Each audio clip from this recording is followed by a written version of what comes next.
Today we're very honoured to have my good friend Anders Uckfeldt, who will speak about teaching Islam from the edge, popular culture and hip hop in the classroom.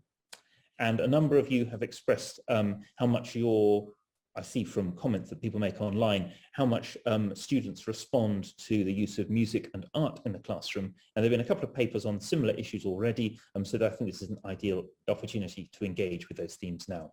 Anders, the floor is yours. Thank you, Philip, and hello, everyone. I can't see you, but I hope you are well, wherever you are. I'm in Sweden right now in my kitchen, and I'm super excited to be here to talk about something that is really close to my heart. And as Philip said, teaching Islam from the edge, popular culture and hip hop in the classroom is the title of this talk. And what I mean by this title is that I will talk about something that is sort of in the outskirts of Islamic studies, for most people at least, and that is Islam in the African American experience. I will be focusing on hip hop music mainly, and I will also talk a little bit about Malcolm X. And let's see if I can change my slides there. And this talk is based, I only have, it's my PhD thesis, Islamic Semiotic Resources in US Hip Hop Culture from 2019, and also a journal, an edited volume about the political theology and of Malcolm X. And also have 10 years ago, actually, almost today, 10 years ago, I wrote an article about using African-American Islam and music in teaching for a Swedish journal aimed to teachers called I Love Hip Hop, actually. So I've revisited that article and did some updates. I will actually not give so much concrete examples of what you can use in your classroom, but I will be happy to answer questions afterwards about that. So, Islam in the African American experience, or Islam in the United States, starts with the transatlantic slave trade, as most of you know. So this is going to be a little bit of historic background. As you see, this is not a slide that you have to learn, but approximately 12.5 million Africans were shipped to the New World, as you can see on this map. Approximately 10 million of those survived.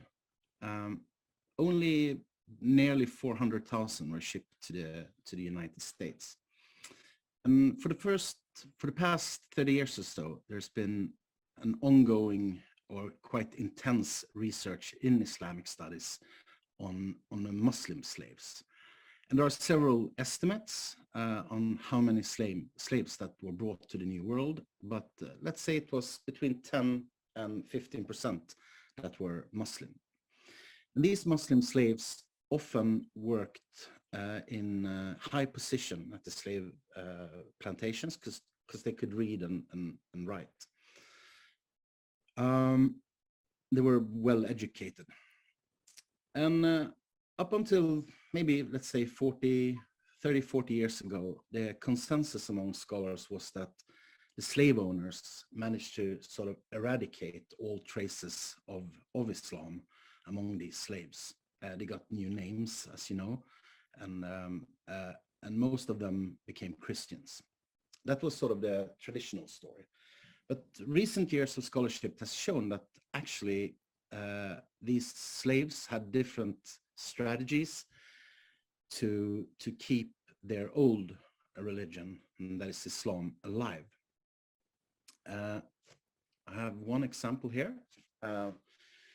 There are of course numerous released slaves nowadays that has written sort of autobiographies, but this is a book pages that says up in the corner, I don't know if you can see, Psalm 23, but it's actually a surah of the Quran. And another way of keeping the Muslim heritage alive, so to speak, was by music. And this is of course the main focus here. Most of you have probably heard about the Christian tradition, music tradition emanating from this area, the slave area. But there's also Islamic traditions, an Islamic, sort of a parallel Islamic track of music that runs up from the slave trade through the Great Migration, we'll talk about that soon, through blues music and jazz music, funk, up to today's hip-hop music. And I think this is an important and often not so much talked about chapter in the history of Islam, and especially the history of Islam in the US. A lot of musicologists, or some musicologists, have argued that the Muslim slaves brought musical traditions from West Africa to the New World. And it's not hard to imagine that even only one skilled musician from Africa could have kept the tradition alive and spread it. And research, there needs to be more research on this, of course, but I think it's fair to say that you can find traces in the history of music from the African heritage. We'll talk a little bit more about that soon. I will give an example of music that is recorded by Alan Lomax, a famous American music ethnographer. And this song, we can listen to it first for a short while. The song is called Levy Camp Holler, and it was recorded in the 1950s for the first time. Well, Lord, I woke up this morning, man, I was feeling bad. Whoa, babe, I was feeling bad.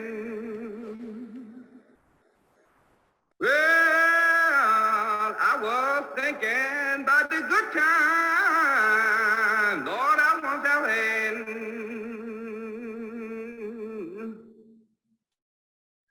Well, Lord,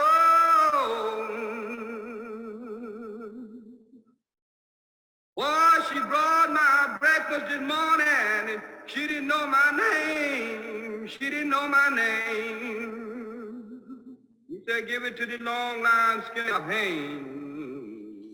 Let's stop there. Philip, you're the only one that I can see, so I will ask you a question. Did you get any associations here? Have you heard the song before? No, never. No. Did you get any?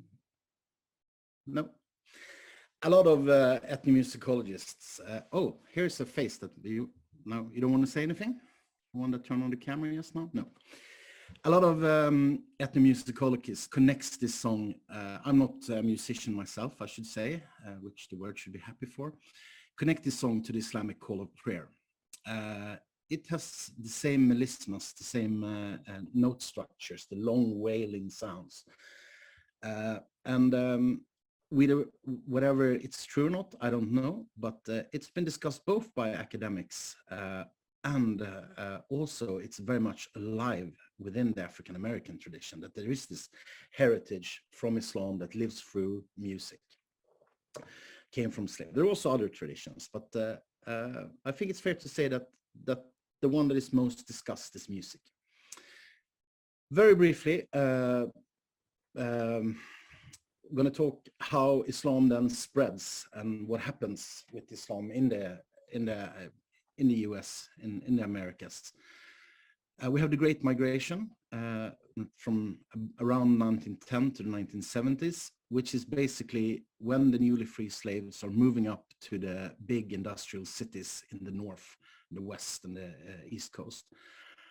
Mainly to Chicago, Detroit, New York, but also Kansas, Denver, Oakland, and Los Angeles, of course. And a lot of musicians moved. So they brought the traditional Delta blues music with them to these cities, to the inner cities. And there was also this sort of, we can call it the occultic milieu, where African-American women were associated with witchcraft. There was this sort of religious melting pot. in the inner city ghettos where many African Americans lived. So there's this mixture between religion and music that goes on in the 1920s. And also in the 1920s, you get the first Ahmadiyya Muslims that comes to do missionary work in the US. And it's Mufti Muhammad Sadiq establishes the first Ahmadiyya Muslim community in the 1920s. And it started to attract a lot of African Americans. So there were a lot of conversions, especially in the 30s and 40s. And there was sort of a boom among jazz musicians that converted to Islam and let their new faith sort of inspire them in their music. And if you know anything about jazz, you can always find these sort of Islamic traces, both in the sounds and in the lyrics, if there are lyrics, and the titles, not at least. And then in the 1930s, we have these homegrown African-American Islamic movements. First one being the Moorish Science Temple, that would be a separate lecture, and the Nation of Islam, that is maybe more famous. And these movement, sort of this melting pot, spawned a lot of musicians that converted to Islam. And I think for several reasons, one reason being that many people saw Islam as the original religion for Black people in the US. But it also gave African Americans sort of a new identity, not being Negroes or Blacks. By taking this Islamic identity, many musicians were able to travel in the Jim Crow South as Muslims with Muslim names, and usually wearing also Muslim, or what was perceived as Muslim garbs. And here is a couple of pictures. This is from the big sort of yellowish pictures from Ebony, and here is one jazz musician, Johnny Hope. That is, and this talks about a trend among African-American musicians to convert to Islam. So it became hip to be Muslim and learning the Quran, learning to recite the Quran, and as you can see, wearing these sort of Middle Eastern clothes. And it became so hip that even non-Muslims sort of appropriated this style. And you see up in the corner, the guy who's awkwardly bowing. That's actually Dizzy Gillespie, also from Ebony magazine in the late 1950s, who is, there's a text to the picture that says, Dizzy Gillespie prays to Mecca. But anyone that's Muslim can, or knows anything about Muslim prayer, can see that this is sort of an awkward Muslim prayer stanza. So Dizzy Gillespie was actually never not a Muslim, but he sort of posed as a Muslim, and he has written about this in his autobiography, and where he says that this is one of the most shameful parts of his career, that he posed as being a Muslim to attract an audience. And then, of course, the man down in the corner to the right is, of course, maybe the most famous symbol of African-American Islam. That is Malcolm X. And Malcolm X is important here because not only for being one of the most famous African-American Muslims, but also as a symbol for African-American Islam, maybe together with Muhammad Ali, the most famous African-American Muslims. And hip-hop sort of brought Malcolm X to the world, I think it's fair to say, in the 1980s. All over the world, hip-hop, he became sort of the patron saint of hip-hop. And hip-hop artists actually sampled his voice, made use of his pictures, as you can see here on several record covers. This is just a few sort of renditions of a famous picture of Malcolm X. And I think Malcolm X's sort of ability to reinvent himself is key here. First, he was sort of, and this could be mirrored in all the names that he used. Malcolm Little, Detroit Red, Jack Carlton, Prisoner 22843. Malcolm X or El Hajj Malik El Shabazz. And Malcolm X is sort of a Che Guevara symbol. He started out in the local African-American context, but then became much bigger after his Hajj and his last year as Sunni Muslim. And I think Malcolm X is an important symbol and someone that is sort of really been used by hip-hop culture. And I think it's thanks to hip-hop culture today, Malcolm X has sort of reached a new audience and keeps on reaching a new audience. Just some brief pictures here from Harlem. This is the Malcolm X Mosque in the heart of Harlem. And these pictures are actually from last year. There are over 100 mosques in Harlem. So Harlem is sort of still the center for Islam, Black Islam in the US. And you can see here's just another mosque, also in Harlem. And here is a pizza parlor, no swine on my mind, halal pizza. And I wanted to show you this picture as well. This is the Allah School in Mecca, the Street Academy. And this is the world headquarters of an organization called the Nation of Gods and Earths, who actually does not consider themselves being Muslims, but they use Muslim symbols and Muslim names and words, and they have constructed their own sort of ideology. And much of the the Islamic sort of symbols in hip-hop comes from this organization, the Nation of Gods and Earths. They're much like sort of the Rastafaris of hip-hop, very influential, especially in the 1990s, but still today, many big artists are sort of associated and connected to the 5%ers. It's sort of a mystic tradition where that are into numerology and the hidden meaning of words and things. So Allah actually stands for arm, leg, arm, head in this teaching that all Black people are Allah, God. And 85% of the humanity believes are ignorant of this. And then you have 10% that knows that they are God. The 5% that knows that they are God.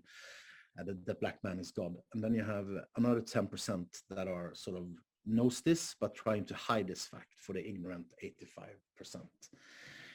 And as I said, especially in the 1990s, a lot of hip-hop artists, at one moment I counted in 94, 8 of 10 artists on the top 10 Billboard list were associated to this organization. So this is an important movement still today within hip-hop.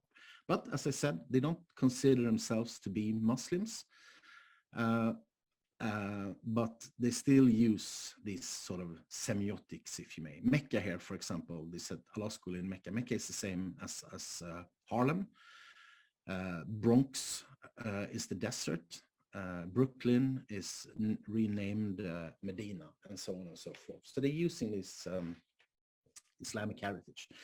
And you see this a lot in hip-hop lyrics, where you hear these words, sort of Middle Eastern sounding, Islamic sounding words, and it's often from the 5%ers. But I would say that you can sort of find any strand or any tradition of interpretation of Islam within hip-hop. You have Shia Muslims in the United States, Sunni Muslims, you have the 5%ers, you have Nation of Islam, so everything is sort of represented. Time flies. I wanted you to listen to another song from 2011, and it's a cooperation between an Egyptian hip-hop group called Arabian Nights and a American MC or rapper, General Steele from the Bootcamp Click. And this is sort of, the song is called I Am Malcolm X, and it was released in the midst of the uprisings in Egypt. And let's listen to the song and watch the lyrics a little bit. See if it works.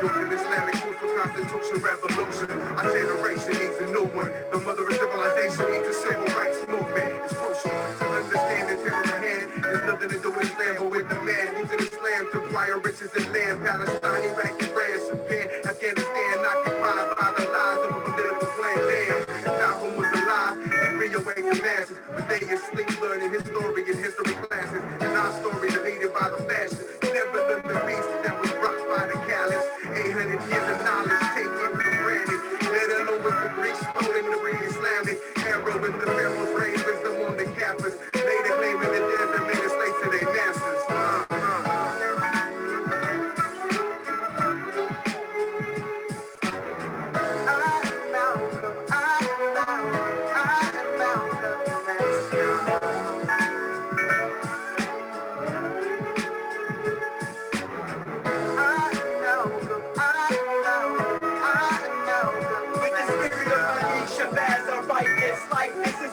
In this modern crisis, blindness spreads quick when the darkness falls. Liberty got raped inside of evergreen halls. Freedom got ditched behind the freedom word, and slavery still exists all across the world. Years done bad, they still divide and come.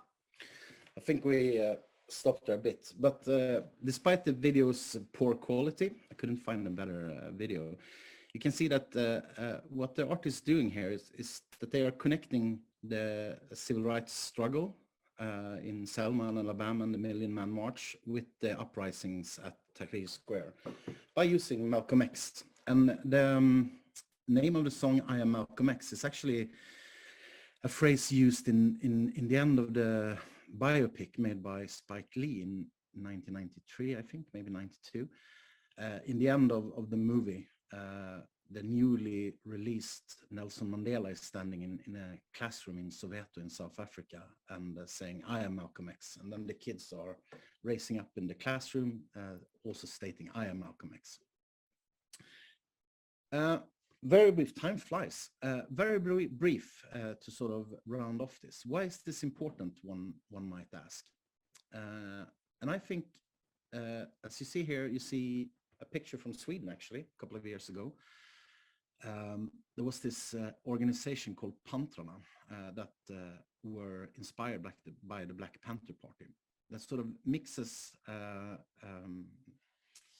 Islam and civil rights movements ideology to organize in the Swedish suburbs. So I think it's key to, when you look at Islam today, especially for young Muslims, it's important to highlight also this sort of African-American heritage and experience, and especially hip-hop music. And so that's one. I think many young people, at least as in Sweden, I don't know how it is in the UK or wherever you are in the world, the first contact with Islam is through hip-hop music. Or at least it's what makes it cool and hip. And then I want to stress the multimodality here, the importance of using text, sounds, and pictures. I think we as scholars at the university, at least, have it's natural, for a very long time focused on textual interpretation of religion. But sounds and pictures are becoming increasingly more important, as you know, and I've looked at your program, you can see that a lot of things that you talked about is about sounds and pictures. And I think this is a really good way to engage students by showing videos, listening, asking questions. What does Islam sound like, for example? What does it smell like? And also important here is the continuity and music as a memory for organizations, a memory for religious movements. And so music's always good when looking at religion, because sort of ideas and words are traveling with music. And also another point that I think is important, especially when you talk religion in the classroom, is that it's not only Muslims that creates Islam, it's also non-Muslims. People like me, people like Philip, or anyone speaking about religion also participate in these entangled processes. And in this case, it was very clear when I spoke briefly about the organization Nation of Gods and Earths, that clearly uses symbols, but doesn't consider themselves to be Muslims. Something that is of course frowned upon by the majority of the world's Muslim. But still, as researchers or teachers, I think we should include these voices in our understanding of Islam. And I also think that a view from the edge, to reconnect sort of to the title, that look at Islam from a different angle that we are used to, that we might be used to, I should say, can tell us something about what's happening in the center, which probably should be the sort of heartland of Islam, maybe Southeast Asia or the Middle East. And I think it's useful, not at least in order to break down stereotypes about what Islam is or what being a Muslim means.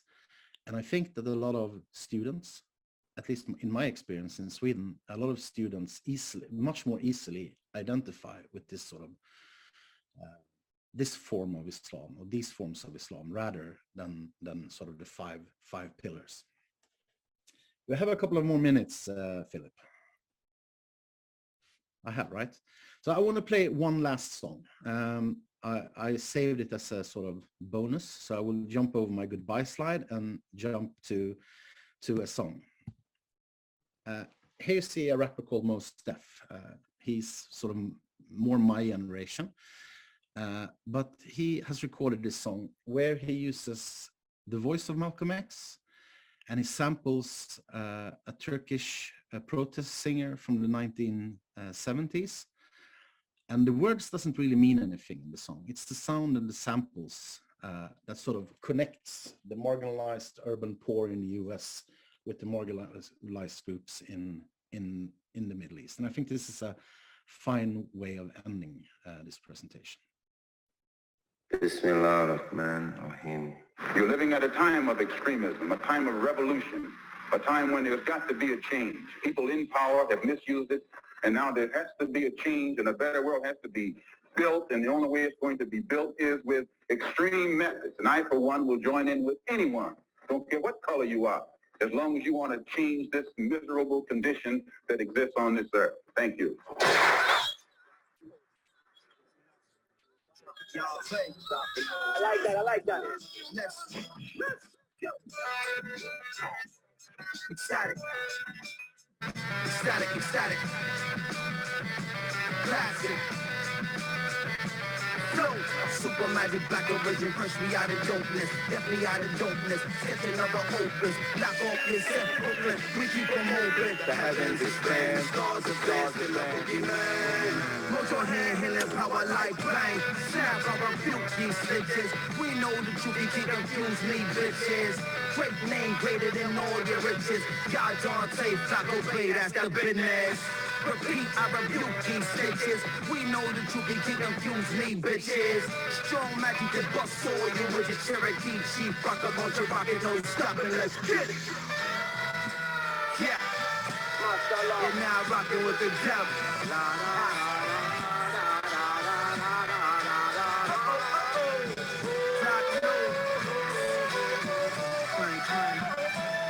It's like heartbeat. You make me feel so real. Super magic, black origin, freshly out of dopeness. Definitely out of dopeness. Sketch another opus. Knock off yourself, Brooklyn. We keep them open. Again, super magic, black origin, freshly out of dopeness. Definitely out of dopeness. Sketch another opus. Knock off your second coast and get them open.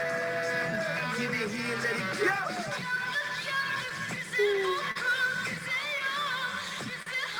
Ecstasy. Yeah, I think we stopped there. Well, let's go back here. For those of you who know your Mary Poppins, you could recognize supercalifragilisticexpialidocious. And by ending this, it's not always the words that counts. It's also the sounds that connects people across borders. And if you just listen to the lyrics, it's about how good of a rapper Mos Def is. But if you look at the Turkish samples and powerful speech about Malcolm X, it's from his is it Oxford Union address in 1964. I think it's an amazing piece. So this goes for not only listening to words and read the lyrics, but also listening to sounds and see what happens. And if you want to learn more about Black Islam, there's a fantastic resource online for teaching African American and Black Islam. Just Google hashtag Black Islam syllabus. You will get a lot of resources, films, short documentaries, books and articles to read. Thank you so much. Right, just a quick introduction. I'm from two entities, the University of London, now called University College London, where I've been for the last 20 plus years, and began, in fact, what I think was the first course in the Western Hemisphere on education in Muslim communities, and more recently, over the last 3-4 years, at the Aga Khan University, based in Nairobi. So, as we start, quick question, and please feel free to unmute yourselves and share. How much do we know about ourselves? How many senses do we have? Can colleagues please make a contribution, or even put it in the chat?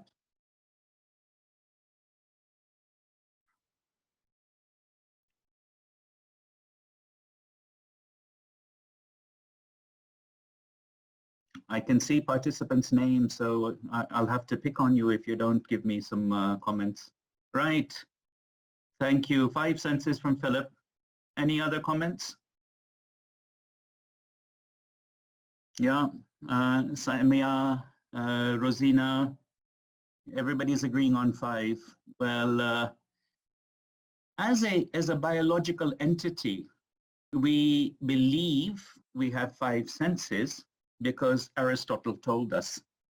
But actually we have far more senses, and recent Nobel Prizes in medicine have shown us very, very recently that we have many other senses. I'm not going to get into all of them, but there are far more than 5. And this is where the idea about the material and the spiritual, if you like, as a human agency comes very importantly to the fore. Recent research in neurosciences tells us we have something called an amygdala, which is an almond-shaped organ in the brain. And after about the age of 40, it starts to shrink. And the only thing that stops it shrinking is the role of meditation. And the amygdala plays huge amounts of role in our emotional stability, in our regulation, etc., etc. So I'd like to actually thank ISMC for today's conference, which I'm participating in, and also Arun, having established a foundation in, if you like, a paradigmatic perspective of Islam as it flowered in the Americas, the question of resistance, etc. So I'm not going to rehearse a lot of that, but just to say that a lot of what he has talked about, and we have seen now the US Senate reversing Roe v. Wade, and the linkages between and the breakages between the Abrahamic traditions in terms of, when does a fetus have a soul, etc. And we see very interesting alignments as well as diversions, say between the Judaic tradition that says that a soul is there in a child when that child is actually born, as opposed to from conception. So I'm going to actually talk about some very similar topics, but if you like, from a development studies angle. So quickly, we have the Institute of Human Development, which I'm going to introduce along with the context that we're working in within the context of sub-Saharan Africa more generally. I'll introduce extremely briefly the field of early childhood development. And then we'll talk about the research and educational responses that the Aga Khan University, along with its partners, has been involved in. And what does that mean for us as we move forward in the age of the Anthropocene? The problematic is that we don't simply know enough about education within Muslim contexts outside of the traditional geographies of the Middle East, South Asia, which, for lack of a better term, has become normative. These are difficult areas, refugee contexts, environmental contexts, degraded governance contexts, etc. So the first piece of work we did on this was with the United Nations called Accelerating Early Childhood Development in Africa, and specifically in Kenya with the UNDP and UNICEF in Western and Central Africa. As most of you will know, Islam has been on the African continent virtually from its inception and has many diverse expressions, if you wish. Ibn Battuta's famous journeys have given us a very clear understanding, and there's popular imagination of pirates and rote memorization in so-called duksis or madrasas, etc. The Institute of Human Development, as part of the Aga Khan University, actually has a very similar gestation to the Institute for the Study of Muslim Civilizations. And we recall the speech of His Highness the Aga Khan, who's the chancellor at the acceptance of charter in Pakistan in 1983. And he said, quote, "In everything we do, we must look to the future, seeking ways to think creatively, innovate, and to improve." So we are actually now very similarly to what Arun said, clearly thinking about how a role of knowledge production, critique, theory, understandings of methodology, and what their impact is at the level of the system. So we necessarily try to bridge early childhood development or education, the school system, as well as the health system, as well as other systems such as social protection, the criminal justice system, etc., in order to make sure that we have both a life cycle approach, but actually make a difference within the context. So the work that I'm going to share with you refers particularly to what are called the ASL areas, the arid and semi-arid areas of Pakistan and, sorry, not Pakistan, of Eastern Africa. And in the context of Kenya, that comprises something in the order of 65% of the landmass of the country. This slide here is to simply show you the challenges that we face. If you are born in a Muslim majority country, the likelihood of you seeing your 5th birthday is actually very limited compared to if you live in Western Europe. If you live in Kenya, the likelihood of you having a developmental disorder or disability from birth is extremely high. And this is continually exacerbated, for example, with climate and heat stress now that we have faced that. So work that we did with the United Nations shows us that Muslims who constitute approximately a quarter of humanity, gosh, I don't know what happened. Can you see my slide there? Yes, now we can. Okay, sorry, I don't know what happened. Muslims who constitute approximately a quarter of humanity carry 2/3 of the disease burden, are 60% of the poorest people in the world, and they are the least educated in the world. And this is research done with colleagues at the Aga Khan University, in this case with Professor Zulfikar Bhutta and myself with the Lancet series that came out last year. So as I was talking about this issue about the ASL areas, what are called the frontier counties, which border Uganda, South Sudan, Ethiopia, and Somalia, you can see that there's no infrastructure in those areas. And if you look at the green from Mombasa through to Nairobi, all the way to Kisumu, where Lake Victoria is, this is where most of the infrastructure is. This is where, you know, the 4G network is. This is where schools are. This is where hospitals are. But where people live in this area, it's virtually barren, arid, and very difficult.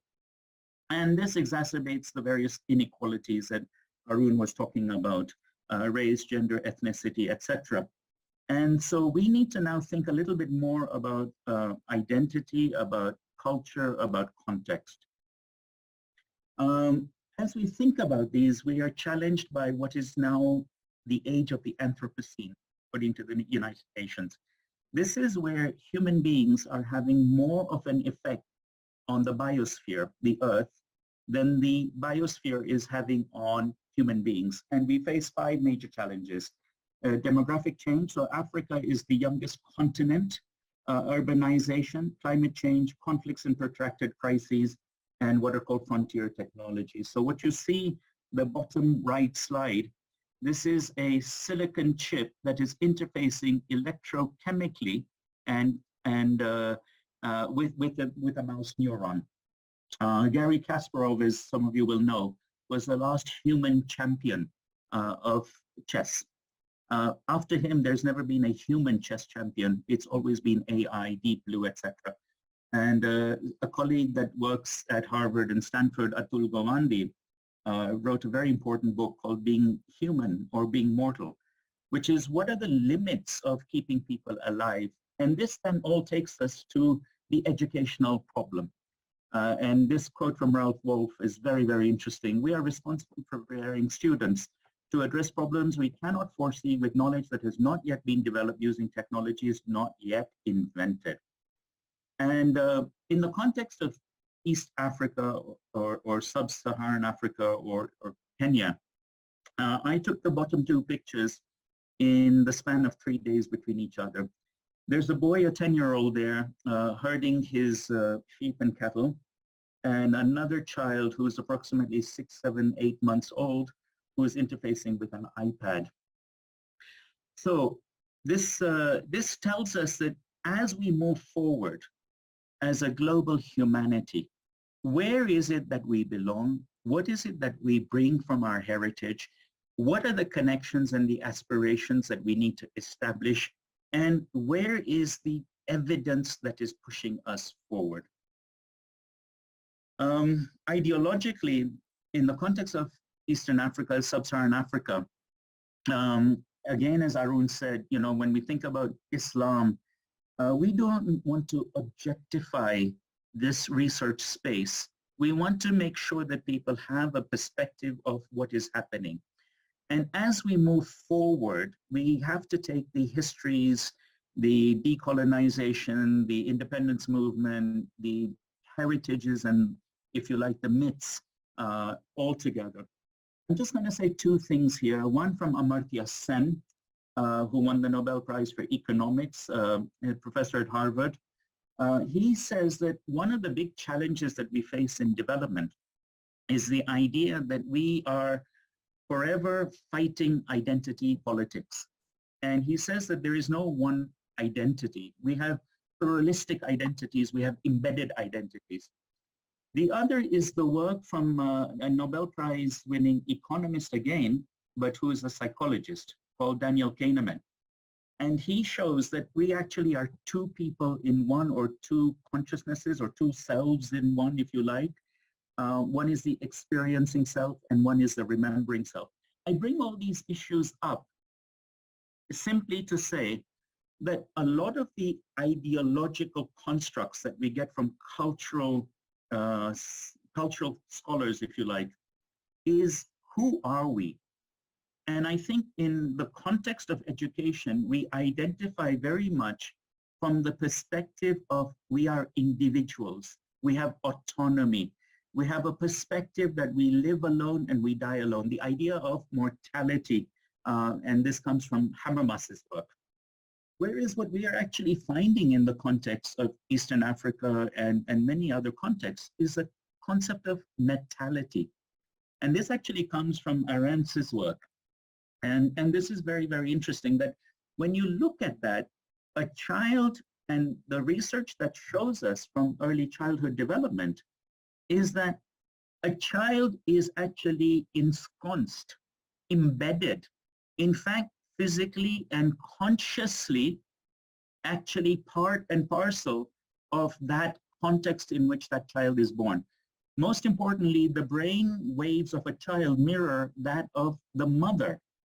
And so when we think about early childhood development, this child is not an individual autonomous entity, but actually codependent, particularly with the main caregiver, in many cases the mother, in terms of cognitive development, physical development, social and emotional development, and linguistic development. So we are just at the cusp of this study of neurosciences. The human brain is, as far as we know, the most complex and profound object in the universe. It has over 100 billion neurons, and when connections or synapses are considered, we go far beyond where we want to go. I'm going to spend just a minute on this slide. I think it's very, very critical and very important. This is work that is empirically looked at and clearly understood as evidence for this period of early childhood development from the perspective of brain development.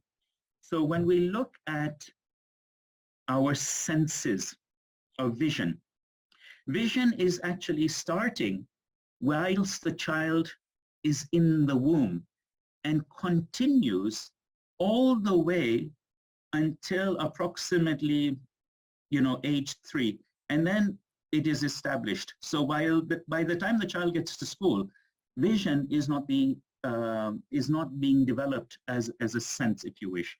However, if we don't test children's eyesight before the age of 7, then we actually cognitively impair them. Similarly, in terms of hearing, in terms of habitual ways of responding, this is what is called stimulus and response, or serve and return. In terms of emotional control, the child by the age of 2 is already a master of his or her responses to their external environment. Language takes a little longer, and the value of school is important, but a lot of the work actually happens much before the child actually ever enters school in terms of language development. Symbol or iconographic understanding, peer and social skills, again, are being developed very early on. Obviously, it can't happen pre-birth, but there is very clear evidence about the mother, the child, and the social interaction with the family whilst the child is in the fetus. But peer social relations, again, are established by the age of 2. And then number recognition, number thinking, a little later, but really around the age of 3. So this is the power of early childhood development from a brain sciences or neurosciences perspective, and the value of early education. Now, a lot of research has been done in terms of good early childhood development and how children will develop across the life cycle. I'll just give 2 examples. One is the onset of non-communicable diseases, NCDs, is actually limited if a child has good early childhood education. And the other is neurodevelopmental disorders. The earlier we intervene with the support that is required, the better the outcomes of that child throughout the whole spectrum of diseases. So this brings us to the idea that we have new knowledge as we understand new senses. And I'm not going to go through all of this list, but in education, we face a challenge. And that is that our sense of where we are in history rests on our sense of how much future history we expect is left ahead of us. And now, if we think about global development, if we think about capitalism, if we think about democracy, and we think about the context of many Muslim majority contexts, we thought about the end of history, according to Fukuyama. What we are actually learning is actually history is very open, but that we necessarily need to think beyond development to what is a concept of well-being. And the curriculum then is now kicking in. So in Kenya, for example, we have what is called the competency-based curriculum. This is very basic. It talks about teachers' competencies, appraisal, but it is very limited in the consideration of the context and the cultures of learners. So what we are doing as we translate knowledge from where we have it from one discipline to another, for example, from the health sciences to education, from implementation sciences to systems hacking, to understandings of these perspectives of cultural innovations. As we think about access to education, we need to think about quality of education. And we are bringing together, under the framework of the Sustainable Development Goals, across the entities of the Aga Khan University, and we certainly hope the ISMC will be engaged with this as well, is to look at indicators and work backwards. So in our curriculum at the School of Nursing that deals with children and, antenatal and postnatal care, we are actually really trying to think very critically about positive parenting, about education of community workers at the system level. At the child level, we actually are giving very good research that is reducing child and maternal mortality rates significantly. Now, what does Islam have to do with all of this? It actually has a lot to do with it, because we are now understanding that if we think about other senses that are there, then we can actually move towards an open-ended perspective of education, of development, as opposed to a closed loop. Just in summary, we started with development as modernization or Western political, if you like, economic models of democracy, of capitalism, etc. We're moving into a decolonization movement. Arun spoke about that. We moved towards a post-modernization perspective in the 80s, the 90s. Some people now say we're in a meta-modernization or meta-modernism. And I think education with cultural heritage, with cultural assets, which includes religion, which includes other possibly hidden, quote unquote, capabilities, such as the power of the amygdala and meditation. This opens up a whole new area of children and religion and schooling. Thank you very much.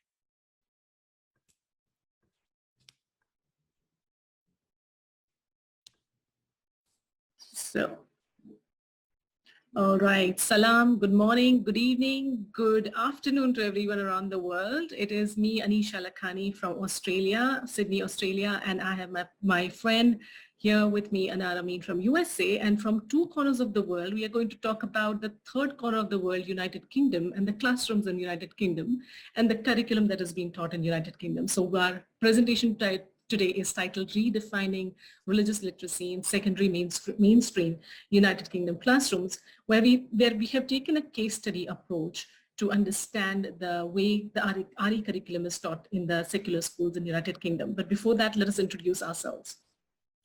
Hello, everyone. My name is Anar Amin. I am a teacher and educator of 15 plus years. 12 of those years have been teaching religious studies in the UK and the States and in Germany. I am also a former regional academic lead for ITHRB USA for about 8 years, and I guest lecture for the Center of Muslim and Christian Studies. I also have a background in elementary education, and of course, all of today is about our experiences of teaching RE, and in particular in Islam. Yes, and I bring in 10 years of teaching RE teaching experience in India and Australia. And as an academic director right now for Australia and New Zealand, I look after the curriculum development of 0 to 18. So yes, it does talk about early childhood as well. So I was very keenly listening to you there. And what we bring to table today is that we are proposing an alternative framework to our by bringing in our experience of teaching RE in secular schools, even in UK, and that gave us some insights into the curriculum that was being taught. So. Thank you, Anisha. If I may ask for Philip, Arun, Anil, I think there's other people that are engaged and listening. I'd really like for us to use the chat function. And this is just so that we understand how religiously literate we are in our articulation. How would you answer this question? What do Muslims believe? And you can use the prompt given, Muslims believe, etc. But I would love an answer other than believe in one God. So use your critical thinking hat. How have you learned this in the past while you were in school? Take about 15 to 20 seconds and let us know. What do Muslims believe? Indulge us a little bit, please. Muslims believe in the hereafter. Thank you, RJ. Muslims believe that the Prophet is the city of knowledge. Muslims believe to be a hafiz, to embody the Quran. Muslims believe the finality of the message. Okay, awesome. Yes, and we've gotten a lot of different answers when we ask students as well, and they sometimes always start off with qualifiers of all Muslims pray 5 times a day. Most, or it would be Muslims believe in, the hereafter. Muslims believe that Jesus is a prophet of God. Ooh, Lynn, thank you so much. I've got different Muslims believe in many different ideas. Yes.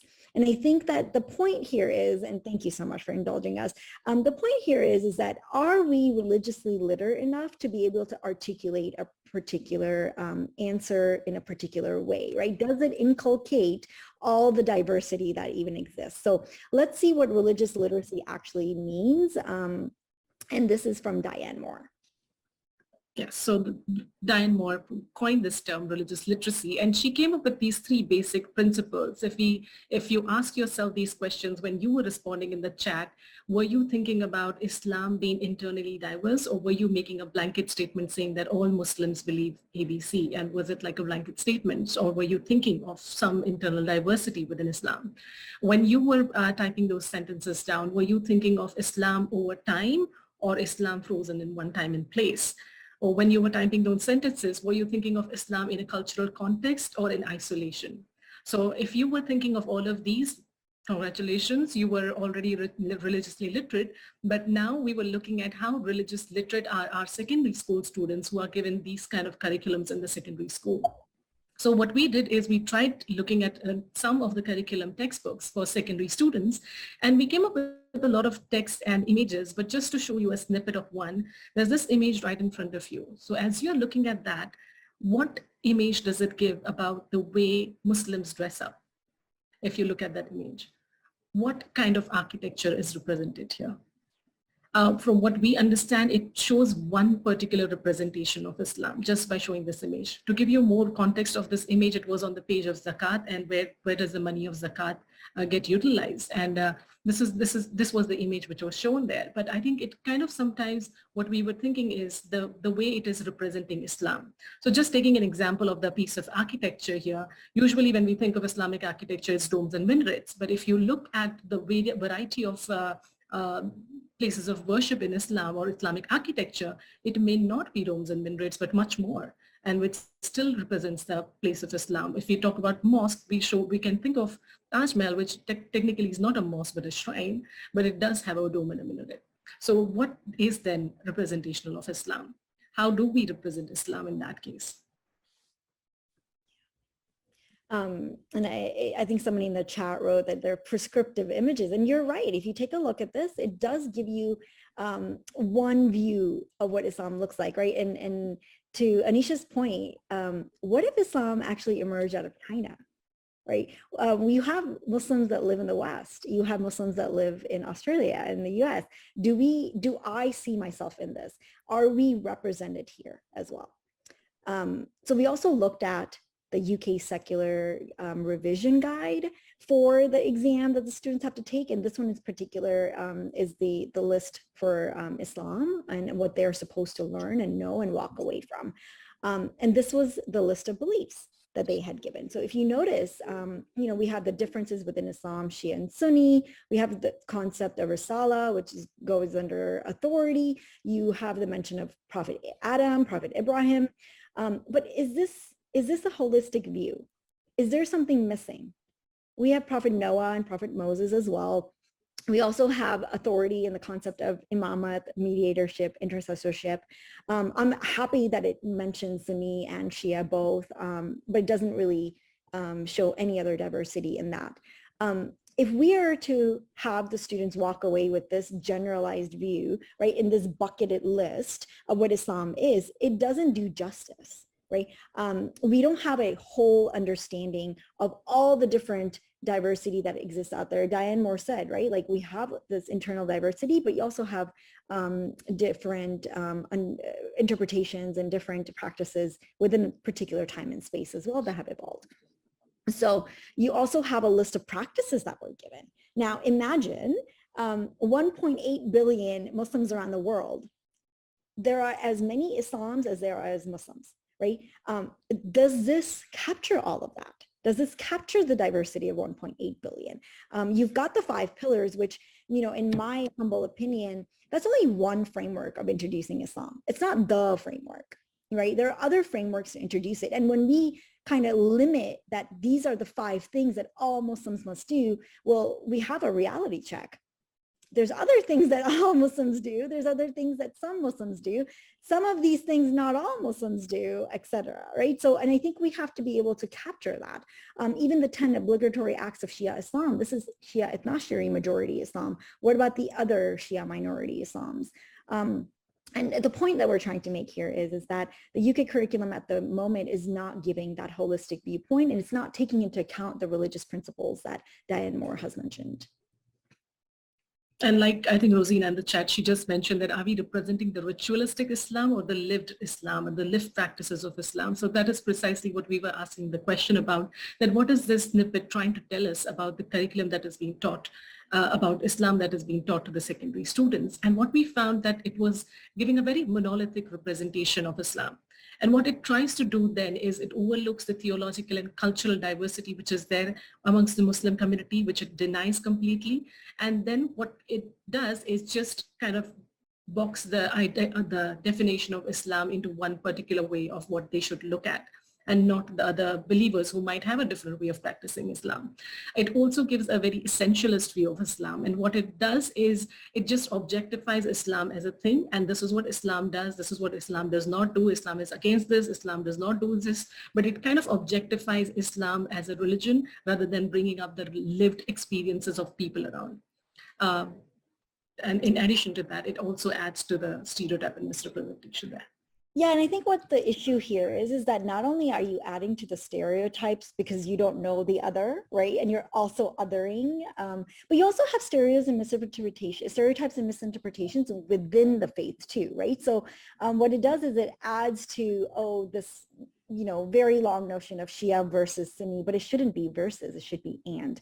So when we homogenize a 1.8 billion group of people, and that's what we're teaching the students, and they walk outside and they have these interfaith, intrafaith, or even non-religious dialogue, they don't have a whole 360 perspective of what Islam is. What they have is one perhaps non-believers perspective, a unconscious bias that gets put into the textbooks. And then here it is, let me just culminate a whole, society for you into 5 things that they are doing.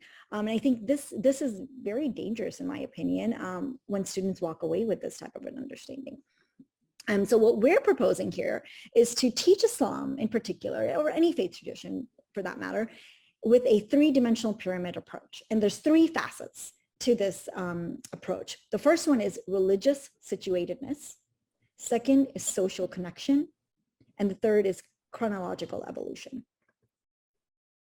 So when we talk about religious situatedness, what are we trying to say? We are trying to say that when we are teaching any particular religion, we situate that between a self as an individual as well as humankind on the other side of the spectrum. So if we go to the next slide, we can see that as a child, as a student, we can kind of show that child a spectrum of what it means to be a believer or non-believer, but as a human as well. And the starting point to situate religion would be very human needs. And for this, we would like to give you an example of the IIS curriculum, the Institute of Ismaili Studies secondary curriculum, and their curriculum of faith and practice in Islamic tradition starts off with this entry point, which is a very human need of aspiring for happiness, seeking contentment and peace, which is very human. And then in doing so, people would ask questions and try to make meaning of their lives.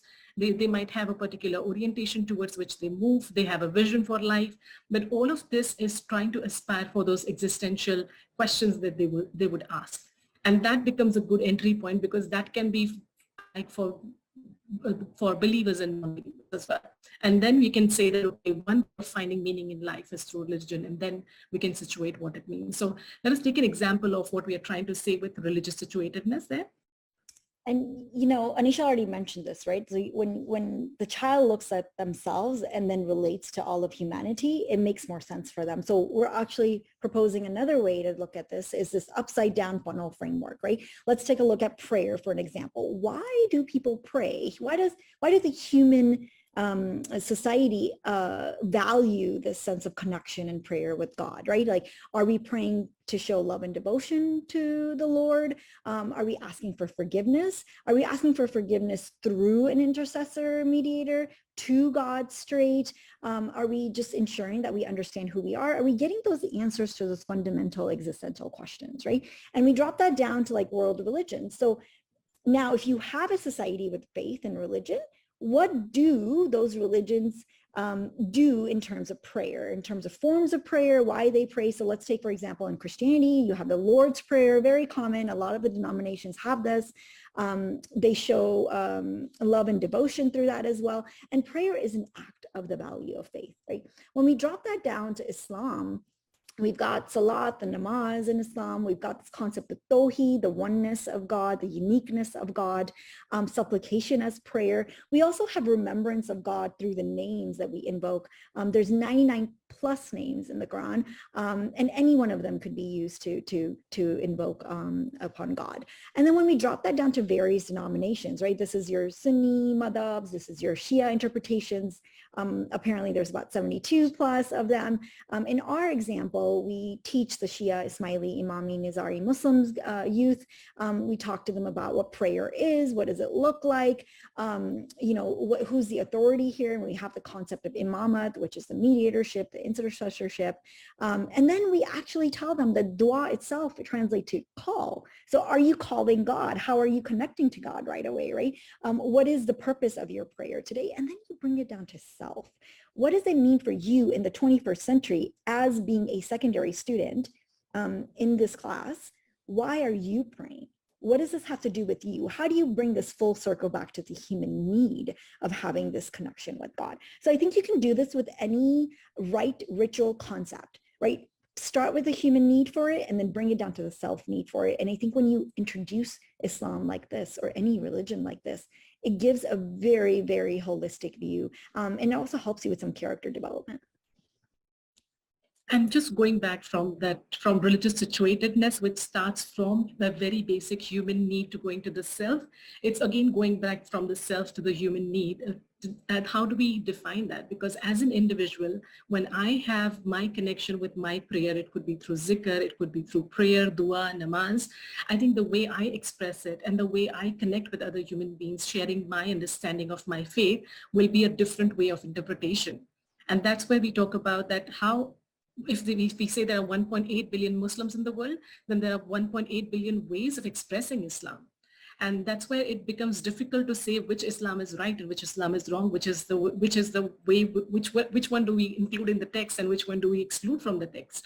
And that's why just bringing in this quote from Dr. Umaid Safi, where he says that Islam does not get up in the morning. Islam does not brush its teeth. Islam does not take a shower. Islam eats nothing. And perhaps most importantly for our consideration, Islam says nothing. Muslims do. And that's where the difficulty is in teaching which Islam are we teaching in a curriculum or a text, which the secondary students will take away with. And that's where our proposal would be to take a very insider as well as an outsider perspective. We teach the students an insider's perspective of what a believer looks at about their faith, which will be again varied and multiple, like we said, 1.8 billion ways, but showing them that diversity, but as well as taking an outsider's view and taking a very academic, neutral view about understanding of a particular faith, in this case, Islam.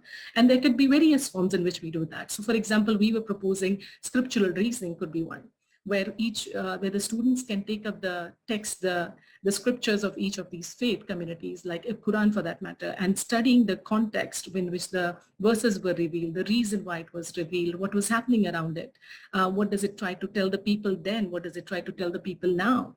So I think that scriptural reasoning from both insiders and outsiders perspective can also help the students understand how things have evolved over time. And that takes us to the next parameter on our 3D diagram. Yeah, and we have a chronological evolution, right? We have to understand that religions are not static, they're not frozen in time, and they don't exist in a vacuum. They actually came from a certain time and place, and they were the practices or the theological concepts were assimilated and appropriated into what we have today. And an example that we show the students in the curriculum is that we have the prayer, right? The direction of prayer used to be towards Jerusalem during the Prophet's time, and then it was adjusted and changed towards the Kaaba and Mecca. We also let the students know that early Muslims performed a number of different postures, just as bowing, prostrating, etc. And we also know that the Orthodox Jews at the time were praying a certain way, and a lot of similarities are there, the way that they bow and prostrate all the way down to the floor versus how Muslims do today. And then we also even point out that Shias follow the teachings of their imam in terms of performance of worship.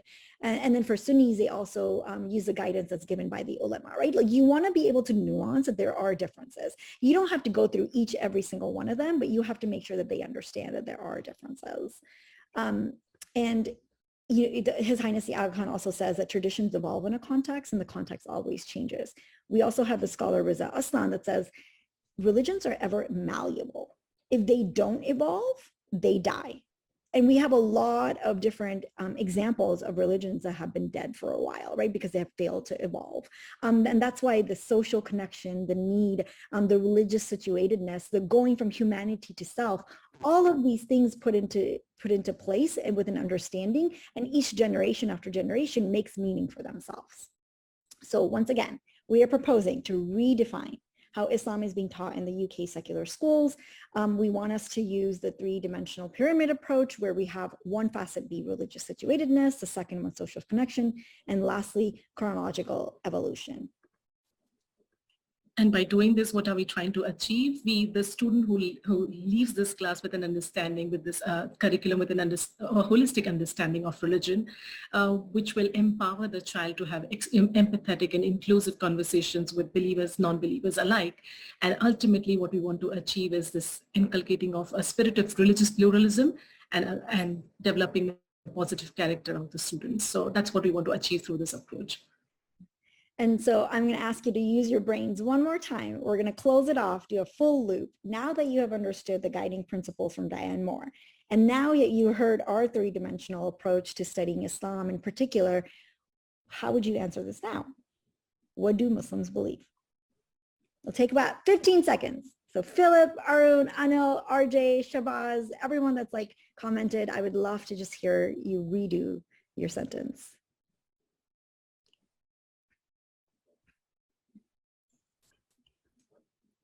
Muslims believe what they believe. I love that.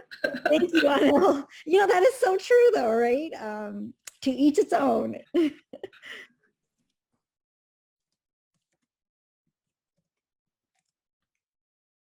As you're coming up with your statements, I also want to point out that, you know, it's so important for us to learn a 360 approach, right? When you learn a 360 perspective approach, you understand it from all facets. You're not just going to look at Fox News, let me tell you that. You're not just going to look at CNN. You're not just going to look at BBC. You're going to look at Al Jazeera on top of it too, because you want to see what the other side of the world is thinking.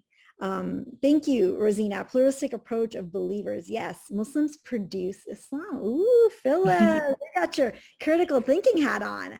A multi-dimensional approach to understanding Islam. Yes, Nurjan, I think you captured that so nicely.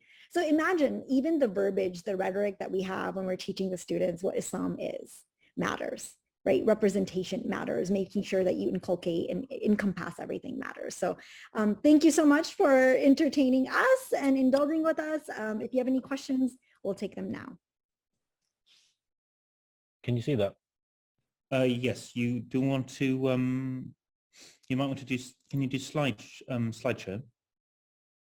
Yeah. I just want to just make sure that because I've got one with notes and one without notes. Yeah. I mean, that looks fine to me. It obviously you'll need to have a version when you still got your information. If you have it on another setting or.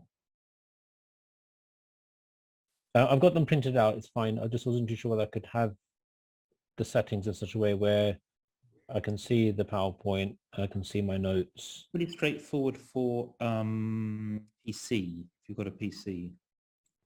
I think it's a bit harder for Mac. It's not a Mac, it's just a standard laptop. Okay. Laptop. I think, Jassim, are you there? Yes, I am. Yeah, can you give us a hand? Sure. So Waqar wants to keep to be able to see his notes while he's sharing. Yeah, so Waqar, do you have two screens or one screen? It's one screen. Yeah, that might be slightly tricky because what's happening is when you're sharing on Zoom, you're sharing the one screen itself. You had multiple screens, you could have had your slides on the other screen and then. That's fine. It's not a problem. I mean, I've got some notes in front of me anyway. It was just I thought maybe there's a way of being able to do that with a single screen, but if not, then that's fine. That's not a problem at all. If you stop sharing and then try sharing again on Zoom. Yep. All right. See if Zoom gives you the option to do both.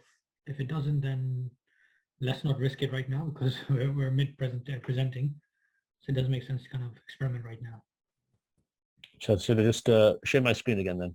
Yeah, if you do share your screen and then in Zoom you'll have multiple options. Yeah. It will say share your full desktop, share the kind of, it'll be a PowerPoint slide, full presentation mode that you have. If you do that, then hopefully it'll stick to that and then you should be able to share your, see your notes.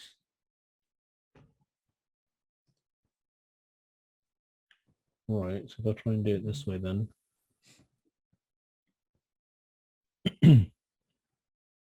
Okay, we can see the PowerPoint presentation, but we can also see it's not in the presenter mode. We can see the slides. Yeah. So do I do from current slide? Yeah, do it from current slide, see what happens. And then resume slide. So we now are seeing just the Okay. slide. Looks good to us. That's fine. As long as you've got the main PowerPoint, that's the main thing. That's okay. Thank you very much indeed for joining us. And so good afternoon to everyone joining in on Zoom Room A. We are delighted to welcome Waqar Ahmed Ahmadi, who'll speak on Islam in the RE classroom, cartoons, controversy, and the classroom drawing lessons from the Prophet Muhammad. And this is a subject that Waqar's been writing on in the RE press. Some of you may have seen him, seen his contributions already. So Waqar, the floor is yours. Thank you very much, Philip. So I always start with the Bismillahir Rahmanir Rahim, which is Arabic for in the name of God, the most gracious, ever merciful. And I'd also like to extend to everyone the Islamic greeting of Assalamu alaikum, peace and blessings of God be upon all of you. So I'd like to thank the Aga Khan University and also Philip specifically for inviting me to be part of this fantastic two-day conference and also to speak on this particular topic. Just to emphasize, I'm not an academic or a scholar by any means. I join you as a very simple RE teacher and head of my department at a secondary school in Birmingham. I also have the privilege of sitting on the Natri executive, and by faith, I belong to the Ahmadiyya Muslim community. I'm very happy to make my presentation available to anyone who would like it. Feel free to please get in touch with me using any of those contact details that you see there. So just to put some of this in context, as we know, the debate about free speech and blasphemy isn't something new, and it certainly didn't start with Charlie Hebdo. However, the first time that I personally encountered this issue and what really got me interested in the whole free speech and Islam question was at the time that Salman Rushdie's Satanic Verses was published. I was only 10 years old at the time, and I didn't really understand everything that was going on, apart from my parents telling me that a man named obviously Salman Rushdie has written a book that is poking fun at the Prophet, peace be upon him, that it has upset Muslims all over the world, that some are burning the book, and that somebody called an Ayatollah in Iran has said that Rushdie needs to be put to death. I was also told that this is not the way that Ahmadiyya Muslims react, and that of course we love the Prophet, peace be upon him, more than any other person, but violence and death threats is against the teachings of Islam. And it's certainly not for human beings to take the law into their own hands. But what we can do, I was told, is respond to Rushdie's book by educating the public on the true, as we see it, and beautiful personality of the Prophet through peaceful methods and campaigns, such as hosting events, writing the press, etc. And that's exactly what my father, who you see pictured there, his name is Muhammad Arshad Ahmadi, did. He was asked by the then Caliph or supreme leader of the Ahmadiyya Muslim community to write a book refuting all the misrepresentations Rushdie had made of the Prophet. And I remember my father saying at this time that this was one of the most difficult things he's ever had to do in his life, to read so much filth and falsehoods about the Prophet, who obviously many Muslims love more than any other person, including their own parents. And it wasn't just the Quranic verses, but also other literature that Rushdie had written, and also other writers. But he did say that it was our duty as Muslims to defend the Prophet's honor, and this was the jihad of today, or the jihad of the pen, as we call it. So where does this passion for the Prophet come from, and why all the fuss, the frustration, and fatwas even? So for Muslims, obviously, the Prophet is a pretty big deal. He is not simply one of the 124,000 prophets and messengers who've appeared throughout history, as per the Hadith, but the most important and supreme above all of them. The Quran, which is believed to be the direct word of Allah, describes him in many glowing terms, some of which you can see in front of you. The Prophet stands unique and distinct in the galaxy of prophets that have appeared throughout history. So some of these descriptions have been reserved and are unique to the Prophet. So he's been addressed, for example, in the Quran as Taha, which some translators say means the perfect man. He's been described as an excellent model. He's the seal of all the prophets. And obviously, after the Quran, the secondary main source of authority for most Muslims is the Sunnah and the Hadith. So he does stand unique amongst all prophets and messengers, and he was also the only prophet, Muslims believe, to have been given a universal message for all times. And these distinct qualities of the Prophet is the very reason why Muslims repeat a prayer called the Salawat ala an-Nabi several times each day, in which they are invoking blessings on the Prophet and his Ummah. But it's not just Muslims who hold him in such high regard. Many eminent non-Muslim intellectuals have also expressed their own immense admiration for the man, recognizing his remarkable life and the unparalleled impact that he has had on human history. And here is just one example that I like from Alphonse de Lamartine, describing the Prophet as the greatest person in history, but obviously I'm very biased. So going from descriptions to depictions, one of the arguments made in the context of blasphemy is that there are a number of pietistic images. In other words, images that revere and idolize the Prophet that have appeared at various stages in Islamic history and culture. And many of these are believed to have originated in countries such as Iran, Iraq, Turkey, and other places as well. Some of these images show the Prophet with a face veil, others without. Some of these are also in the Metropolitan Museum of Art in New York. There's also a famous frieze, a sculpted depiction of the Prophet in the United States Supreme Court, honoring him as one of the greatest lawmakers in history. But this debate is not really about pietistic images. We're talking here about provocative caricatures that are designed to insult. And there's a whole history of these as well. The first known caricature, as far as I'm aware, is from the 14th century Italian writer and philosopher Dante in his epic poem Inferno, in the so-called Divine Comedy, showing the Prophet burning in hell. And of course, by then, the Crusades had happened, and Islam was seen as the enemy as far as many Christians were concerned. And it was from around this time that descriptions and depictions of the Prophet became increasingly hostile and hateful, aimed to demonize him and to paint him as a false prophet and even as the Antichrist. Now, of course, we continue to see artists produce caricatures today, Charlie Hebdo being the most famous case, Lars Vilks in Sweden being another.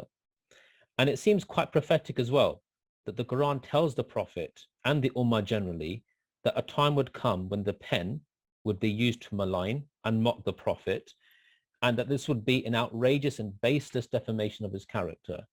So it's fascinating that we are witnesses to the fulfillment of that prophecy as Muslims see it in our own time. So what does this mean for us in the classroom? So debate obviously continues to rage among RE teachers and others as well. And the catalyst for this really, as we know, is what happened at a school last year that led to different types of reaction and opinions being expressed about the incident and whether it was brave or bonkers to show such cartoons. Some of these are captured in this particular slide. So from one view, there's the argument that to show such images is a good way to promote robust critical discussion by utilizing the images in a lesson, to the view that they should not be used at all because of their vile, grotesque and offensive nature. So here are some more specific points made on both sides of the debate and some issues for us as practitioners to consider. So for instance, there is an argument that, well, these images, these caricatures are already readily available on the internet. So why can't the classroom be used as the ideal and best space in which students can feel safe, supported and supervised in order to study these cartoons in such an environment? The argument against that is that, well, there is plenty of prejudiced and even pornographic material that is widely available. I mean, we have heard very recently of some alarming statistics of how very young children regularly view pornography. So does this justify the use of such material in, quote, a safe, supported and supervised way, unquote? And I think most people will probably say no. The other argument, and this is also referred to by Dr. Thomas Hoffman in his presentation last week, that visual resources do aid learning and they enrich pupils' experience. Dr. Hoffman also mentioned in the question and answer session last week that not to do so would result in a bland experience for many students. But we also know that in subjects like English literature, students read literature and novels and books all the time, and they're not always accompanied by pictures. And I think there's also a question to be raised about what would be age appropriate. So for instance, would showing the torture and crucifixion of Jesus be shown to young primary children? There's also the example about, or the argument in relation to critical thinking, that this helps build resilience for both staff and students. But the response to that is that critical thinking can still be developed without showing material that could be considered harmful and hurtful to some children in the class. Avoiding the N-word doesn't make a student less aware of racism. Refraining from showing pornography doesn't make a student less educated about issues about sex. And in the same way, not showing such cartoons will not make students less informed about blasphemy or free speech. Obviously, conversations about these things can continue, and they do happen, and quality teaching and learning can still continue without showing such images. Now, another thought that I would, as part of this presentation, cite or quote a comedian as an endorsement for a point being made about free speech. But Sacha Baron Cohen is an exception. So I don't know if any of you are aware, but 3 years ago, Sacha Baron Cohen received an award at the, it's a bit of a mouthful, Anti-Defamation League's International Leadership Summit. This was 3 years ago. And he used this acceptance speech to really lay into social media companies, especially Facebook, Twitter, and YouTube, calling them, quote, the greatest propaganda machine in history, unquote. He referred to social media as spreading hate, conspiracies, and lies. And this is the key bit for me. He said that freedom of speech is not freedom of reach, he asserted. He continued, I think that we could all agree that we should not be giving bigots and pedophiles a free platform to amplify their views and target their victims. He said that if Facebook were around in the 1930s, it would have allowed Hitler to post 30-second ads on his solution to the Jewish problem. And he concluded his speech with a suggestion to prioritize truth, empathy, and tolerance over lies, prejudice, and indifference. And he says, quote, then maybe, just maybe, we can stop the greatest propaganda machine in history. We can save democracy. We can still have a place for free speech and free expression, unquote. The other example is of Jacinda Ardern, the Prime Minister of New Zealand, who, following the massacre of at least 50 worshippers in 2 mosques in Christchurch in New Zealand, referred to the terrorist as a terrorist. He's a criminal. He's an extremist, but he will, when I speak, be nameless. Now, even the greatest proponents of free speech argue for its limits. For instance, on social media, we see that people apply restrictions all the time. People can block people, and they can limit those who view, reply to, or share their posts. And this is also done by the most vocal and chest beating of free speech advocates.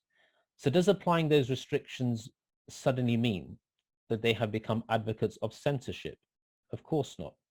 It just means, in my view, that they also recognize the value of not being open to everything and anything being shared on certain platforms where it can be helped. Now, of course, neither Sacha Baron Cohen nor Jacinda Ardern are directly talking about the cartoons issue. And there may well be some who argue that the use of cartoons can be justified in portraying the prophet in the way that they do. But I think that we can learn some wisdom from the position that they adopt. And I think, why don't we, for instance, also apply the same principles in our teaching? So just because something contentious is out there doesn't mean that we need to give it attention. How long do I have left, Philip? So I'm not keeping an eye on the time here. 5 minutes. 5 minutes, thank you. So just to conclude with, I just want to recommend some reading as part of this particular topic. Now, as I mentioned, I'm part of the Ahmadiyya Muslim community. We have a caliph, a supreme leader, the current leader being His Holiness Mirza Masroor Ahmad. Now, immediately in the aftermath of the publication of the Danish cartoons about sort of 16 years ago, he delivered a series of 5 Friday sermons addressing the issue and the incident. He condemned the protests in the way that the Muslims had responded in a violent and threatening manner, but he also condemned the deliberate propagation of the cartoonists. He counseled calm. He asked the Muslim community to strive to promote the true character of the Prophet, peace be upon him, to use the right channels to engage with political authorities, with media groups in Denmark as well. And the sermons also highlight how that sort of engagement and dialogue really did lead to a change of hearts and minds and led to a much better understanding between people. That's one really recommended read that I would suggest to colleagues. Another couple of articles which you can also access online. By the way, both my father's book that I mentioned earlier on and His Holiness's book are freely available on the internet. These are 2 particular articles that really have stood out for me, which I think make a rich contribution to the broader debate about the use of the cartoons in classrooms and in RE especially. So the first article is by Peter Oborn, who, writing in the Middle East Eye, argues that this issue isn't actually really about free speech. He argues that this is more about Western double standards. He says that politicians in the media, who are normally very vocal about free speech and have been very outspoken about this particular issue, seem to be largely mute on the extradition of Julian Assange for exposing uncomfortable truths about US war crimes. He also makes the point about how some Muslim children would feel that in such a lesson where the caricatures are being used, that their free speech would be impeded for fear that their words may have them reported under prevent. The second piece is from John Tilson, who, as I believe, forgive me if I'm wrong, John, if you're listening, is a humanist, believes that the more compassionate thing for us to do as practitioners is to avoid using the cartoons at all because of the offense that they may cause. So those are just some thoughts that I would like to want to share with colleagues today. As Philip mentioned, I did have a piece published in the RE Today magazine in January, which was a response to my fellow Natural executive colleague, Neil McCain, whose article had appeared in the previous edition, just offering an alternative perspective to the cartoons issue. Thank you very much. Matt, the floor is yours. Brilliant. Thank you. Am I coming through okay? Can you hear me brilliant. okay? Brilliant. So I'll just share my screen. Is that working okay? Working well. Brilliant. Thank you. And I'll just see how I change the screen. Brilliant. Gone forward a bit. Fantastic. So firstly, I just wanted to say thank you very much for having me here to talk as part of the conference, and also really thanks to everyone, Philip and Thomas, for shifting things around to fit me in for this session. It's really appreciated, and really gutted that I missed last week. So just thanks again for that. And yeah, apologies for kind of shifting the flow of discussion to this session. As my the title of my talk suggests, I'm going to be talking about the Discovering Muslims in Britain for Key Stage 3 curriculum development and research project, and offering some reflections on Islam, Muslims, Britain, and the kind of sociological lens from the development of these resources. As a quick introduction to myself, I'm Dr. Matthew Vince. I currently work at University Centre South Devon, but I was part of the Discovering Muslims in Britain team at the time of developing the resources I think it's about 2-3 years ago now. So it's an interesting time to do this talk. I also wanted to finish a bit earlier to open the floor up to discussion, but then I realized I had 20 slides. This is a minute for slides, so I'm going to try and run through, and then because I have more questions than answers, I think. So today's talk is really trying to do two things, probably too much. Firstly, wanted to offer a bit of a practical outline about how higher education to universities are engaging with the RE community and what support's available, and thinking about that, and also a particular theoretical approach to using disciplinary lenses within religious education that really focuses and doubles down on the sociology of religion, what that might be, and things like that. I'm going to hopefully do this in 5 areas. But I just want to start with a kind of discussion, some comments that happened in the keynote this morning between Anders and Lynn. So this is Anders talking about how to kind of talk about Islam and look at Islam from how it sounds and tastes, and how that might resonate with pupils and students more. And I thought that was fantastic, really experiential and things like that, really engaging. Then Lynn raised the comment of how do, like, the horror that practitioners and some might have in if you suggested not talking about or not teaching about the 5 pillars because of that. And so kind of raising a whole load of issues and epistemological worries around kind of legitimate knowledge and knowledge within religious education. I'm sure a lot of these things were touched upon last week, but these issues and worries and fears, particularly around accessible knowledge, underpinned and continue to underpin the resources from the sociological perspective that we developed. So that kind of sets the tone. So what did we actually do? What is the Discovering Muslims in Britain course, project, things like that? So it was the development of 2 things, really. It was the development of a series of free teaching resources. Here's links to the website and things like that. You can go search online to access them now. And also an accompanying online paid CPD course that was not just meant to kind of support the teaching of resources, but also to discuss these topics in a bit more detail, suitable for non-specialist and very specialist RE teachers. And I'm sure you can begin to see some of the tensions that we're grappling with. But that was the main thing. So to actually support RE teachers in the classroom from a series of free teaching resources and also accompanying online CPD course. what does this involve? The project involves 4 stages. So there was a research stage, and there was 3 focus groups, an online survey, 2 attempted trial runs. There was feedback from the CPD course, post-launch feedback and things. So that ongoing side of things. These resources and then training, and then, as I mentioned, measuring of the ongoing impact of and support of things like that. So I'm going to be referencing some of these today and kind of offering some reflections on these. And in terms of actual how the project went, this is kind of how it went over, I think it was a 2-year period overall. And this happened just before and then as COVID hit. So there's all that stuff going on as well.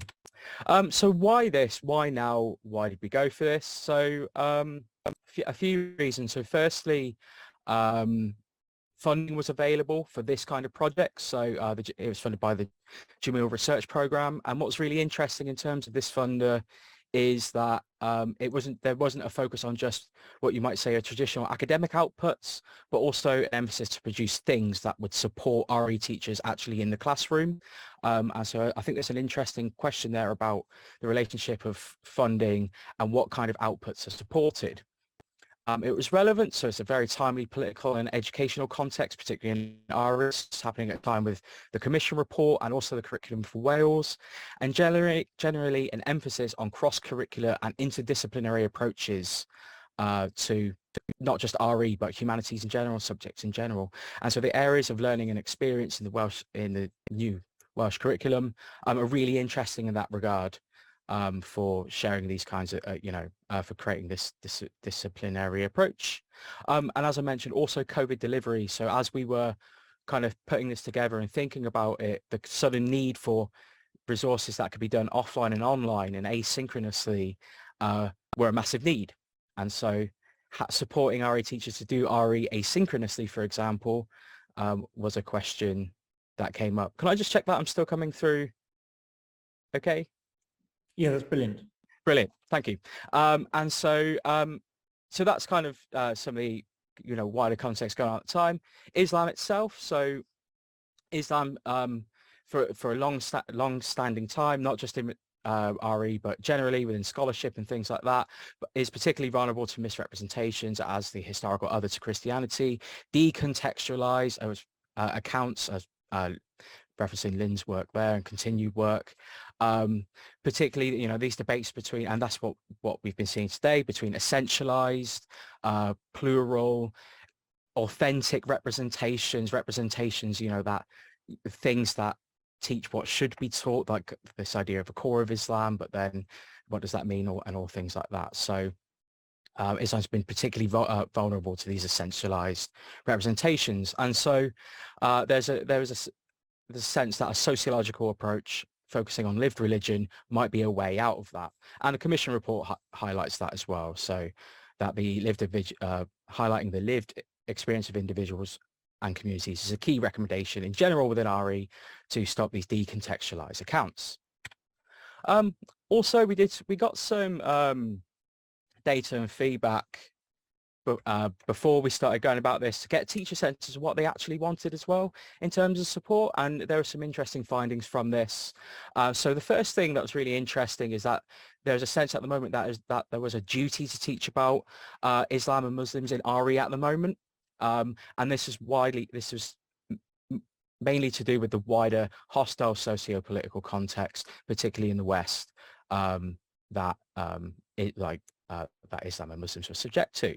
So there's an element of kind of countering those narratives and things like that. And again, we've kind of I've heard some of those today in some of the discussions. A general lack of knowledge about Islamic traditions, and also a lack of confidence as well that had come from that.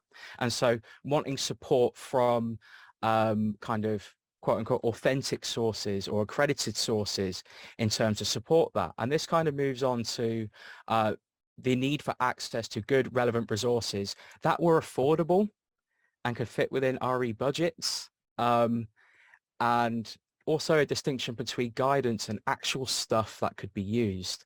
And so I raise these things because not only did they guide the discussions, but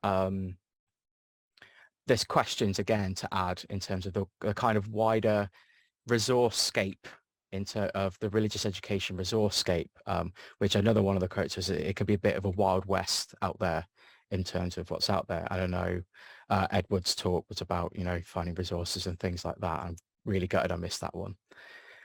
Just moving on. So what was the process? What did we do from this? We got all these very practical recommendations, some more theoretical ones, and we put together this kind of journey to develop the resources.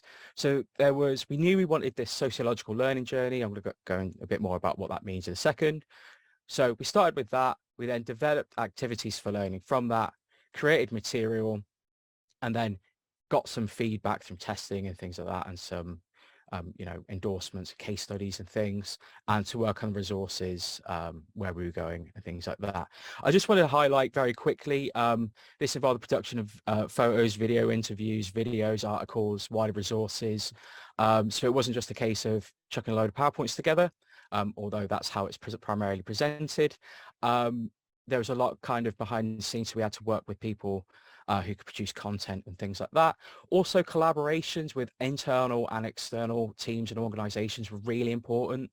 And the key to this were that these groups had a wider ethos of wanting to support teachers in the classroom, and kind of keeping that in mind, that these things actually had to be used. It wasn't just guidance that was being produced.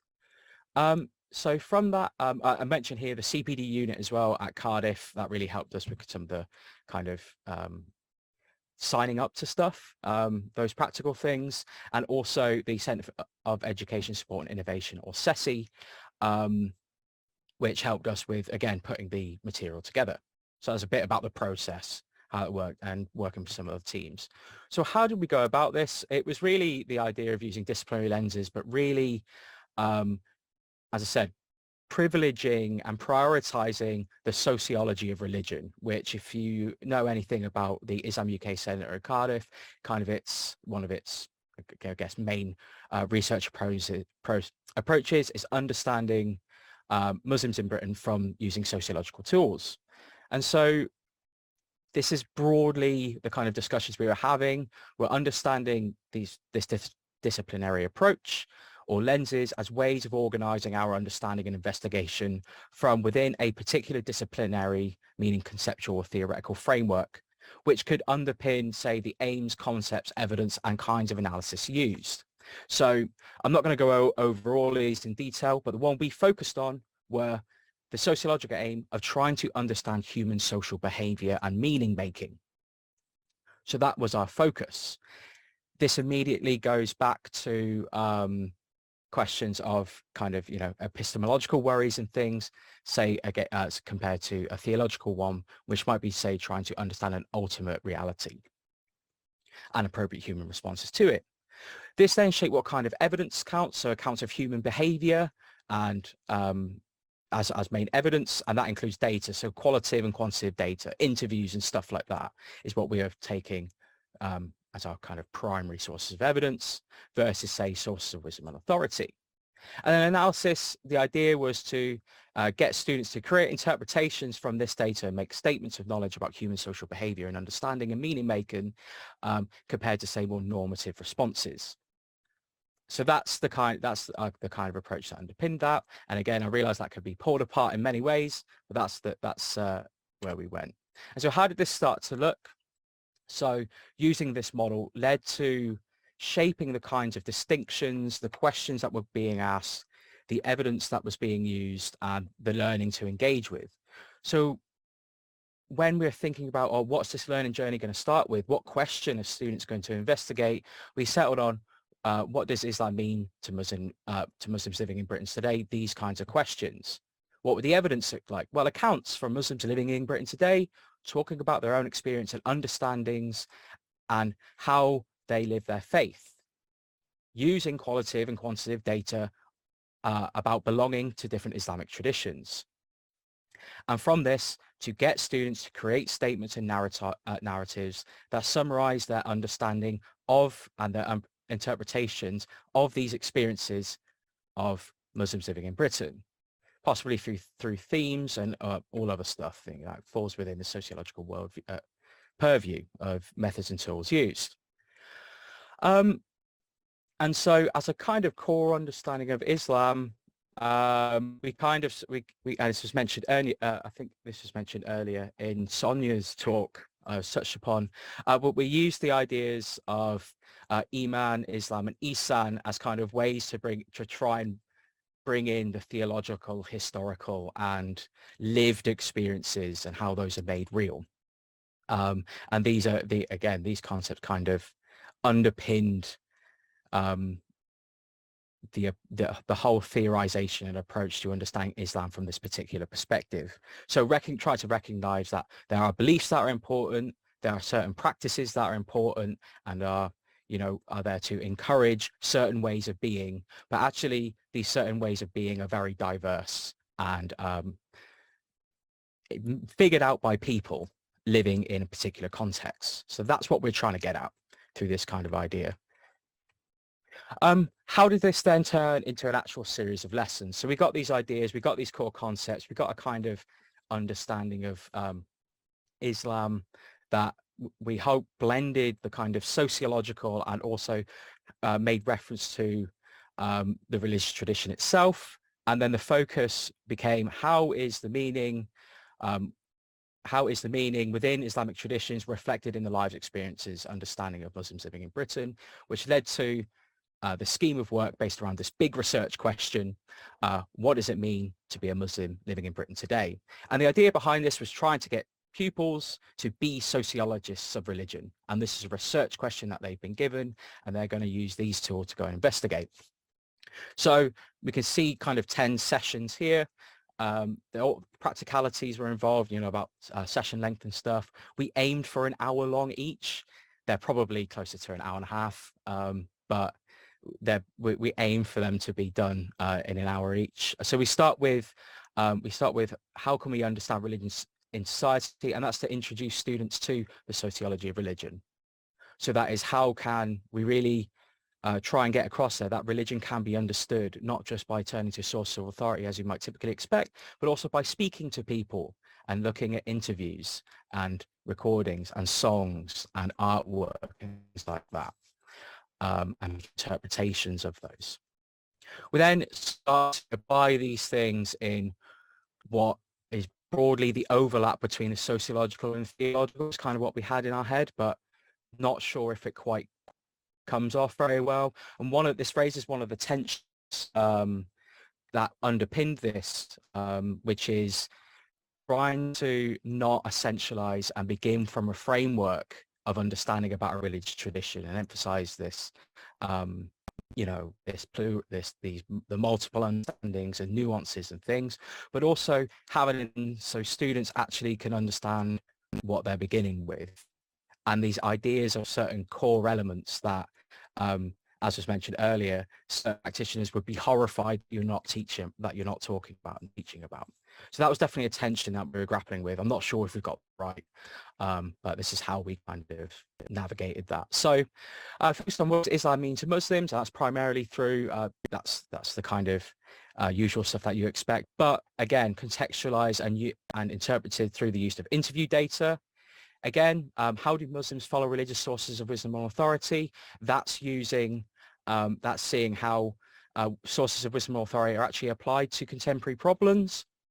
And then how do Muslims of Britain practice their faith? Again, that's using interviews and things like that to talk about different religious practice. But the emphasis there is on the interviews and the discussions and the talking about what it is like to do these things rather than what, more normative perspectives on what should happen, say, or what the expectations are. Then it moves to a more historical and social element. So looking at history of Muslims in Britain, where are Muslims, more geographical one, where are Muslim communities located, and then what is a mosque in session 7 at the end of this historical bit to emphasize both, to emphasize the mosque as a religious building, but also as a social place. That's what the emphasis was there.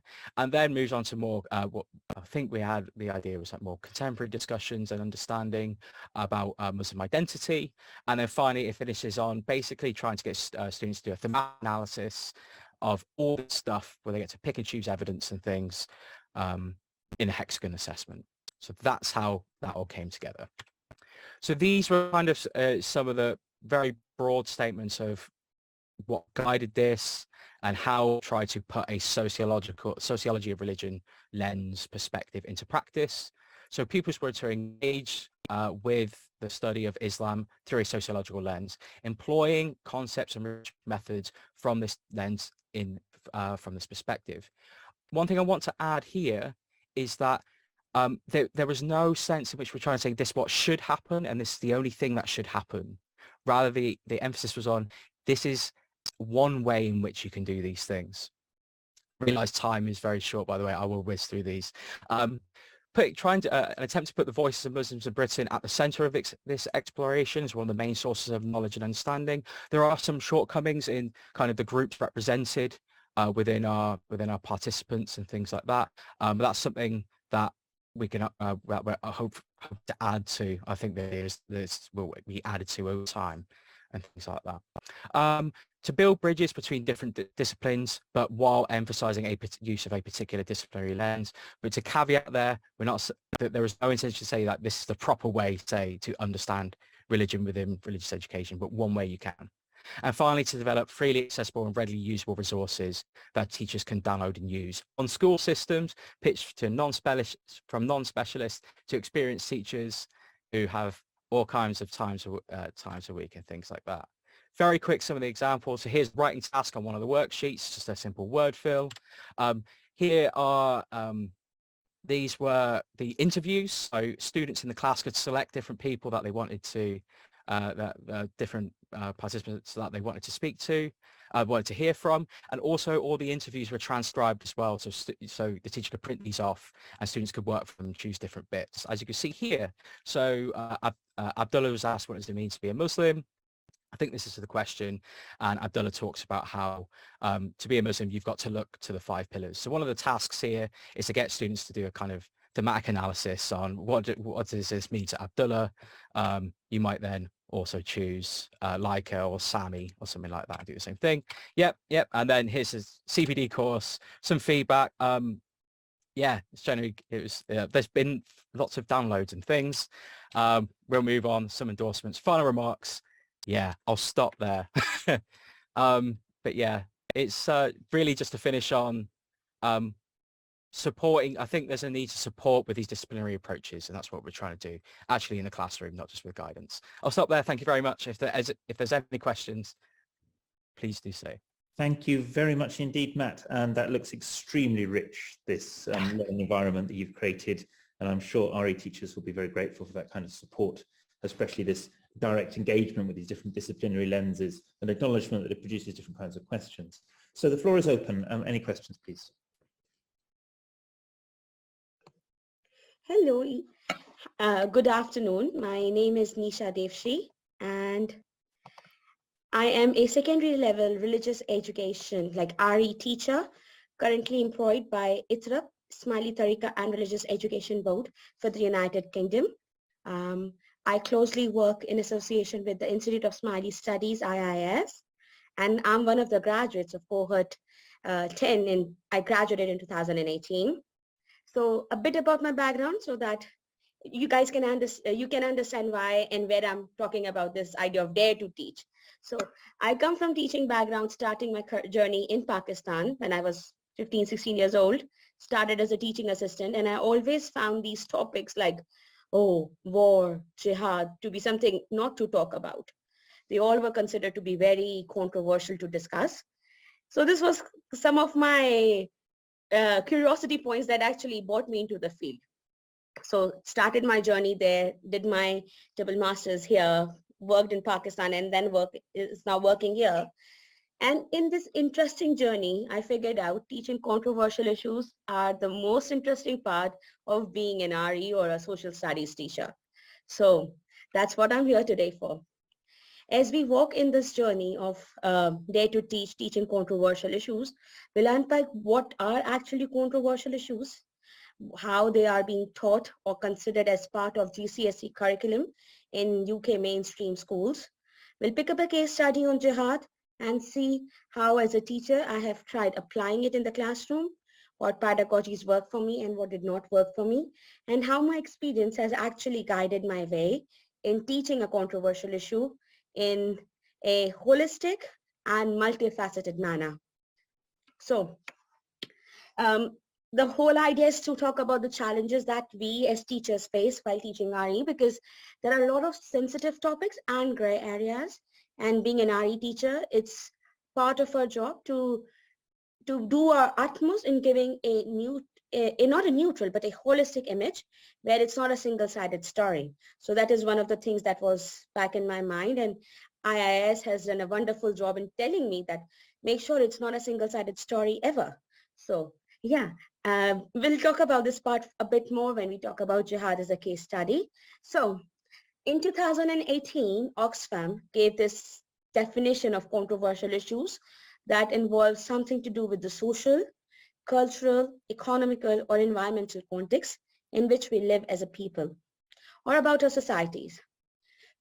Furthermore, they explain that controversial issues could be related to the questions of values or a belief system of an individual that may lead to have a strong opinion that cause divide between a community, a common ground for people aligning with each other's into a wider society and network. It actually tells you that this could be a very big point where you have a split or you have a merger. As a teacher, we do sense these things in the classroom, and we want to avoid having conflict in the classroom, because our aim is that we raise our students with an attitude that will help them become better citizens of the place that they belong to and be contributors towards this world in any and every way they can. So as a teacher, this is something that always goes in my mind, and I'm sure my fellow teachers feel the same way. Another definition for controversial issues are something that is to talk about having no clear answers. So some issues that might be all right for one and may not be all right for the other are actually part of controversial issues. For example, the idea of jihad. Is jihad okay? Is it all right? Is it safe to say it's part of Islam? But what about the other faith? What about the idea of holy war? So these are some associated questions that we have. In our GCSE curriculum in the UK mainstream schools, we have many controversial topics that we talk about: abortion, euthanasia, immigration, sectarianism, racism. And as teachers, we always have these issues that we need to deal with. So when I was doing my research, I came across this wonderful scholarship by Nazar in 2020. And Nazar states that controversial issues are the issues that gives that strong feeling and creates that divide. And then that made me think that as teacher, what is my role if there is that strong issue and then there is this divide? But this idea is not just that I am struggling in 21st century. This idea has been in discussion from last 50 to 60 years. It goes back as the First World War, and how teachers at that time started realizing that teaching a topic like war, peace, conflict, nationism could lead into bigger, sentimental, emotionally involved classes that may impact their students in the long term. So that's why these research on how these issues should be taught or to be taken in the classroom, which perspectives to be taken in the classroom, have been well thought. So in regards to all of this, so just a bottom line for all of this is that all controversial issues are not religious issues. They could be social issues, they could be political issues, and depending on the field of study, you see that. My case is more centric to the RE because I am an RE teacher, and this is one of the social controversial issues that I deal with. And where my understanding is coming from is what Philip et al. Says, that for teachers, difficulty in teaching certain issues is very important so that they develop themselves as a person, but they also provide a multifaceted and subjective way of thinking to their students who can then make that impact. So the work has to start on my part when I'm dealing with that issue. As I mentioned, that there have been many surveys in primary, secondary, RE, social studies classroom, and all of those surveys highlight some common elements that says that teaching controversial issue may pose the challenge of single-sided approach to the content, which depicts an unclear picture. So how you can bring your content into multifaceted way as a teacher. The second thing is that a lot of teachers are scared of teaching controversial issue not because of the content that is there in the book, but because of having lack of expertise in the topic itself. So how as a teacher, I can have that advanced understanding of a context or a content, then teach it in the classroom rather than just going with a little prescribed understanding that is there. Because although I do want my students to go and get good grades in the GCSEs, but I also don't want them to go with half information or impaired knowledge. So that was one of the things that came out as the part of the survey findings. Last but not the least, it talks about that how controversial issues can be a very good platform for instilling those social skills that can help in reshaping societies the way we train our students. And when we talk about this, what came to my mind was my own classroom. That's the case study of jihad. So why did I pick it? Jihad in popular media and in the Western world is considered to be an act of violence. It is also associated with the term terrorism, and it has a very negative portrayal and propaganda in the popular media that we see. On the contemporary, the word jihad itself in Quran does not mean the same. It means it's struggle and strife. So for a Muslim person sitting in a classroom or a Muslim person sitting and watching something on TV and media and looking that, oh, jihad means war and all that, would actually make them think which one is correct. So it is very important to deal with this issue at the point where we can actually recreate those images, because it has a lot of stereotypes associated with it. Another thing is, when you talk about jihad, you also need to understand that war is not only in Islam, it's part of other faiths as well. And there are criteria to which and where it is allowed. That's why teaching this controversial issue makes a lot more sense. So why I picked this study is because in your GCSE paper, paper 1A and paper 1AB, you talk about faith from practice and belief perspective, where you ask questions, a 12-mark and a 14-mark question. In the UK, students are supposed to study two religions. One is Christianity, and they can pick another religion. And the school that I was working in was doing Islam as another religion. And it was mandatory for them to answer these questions. So as a teacher, I needed to know what information I have to give them.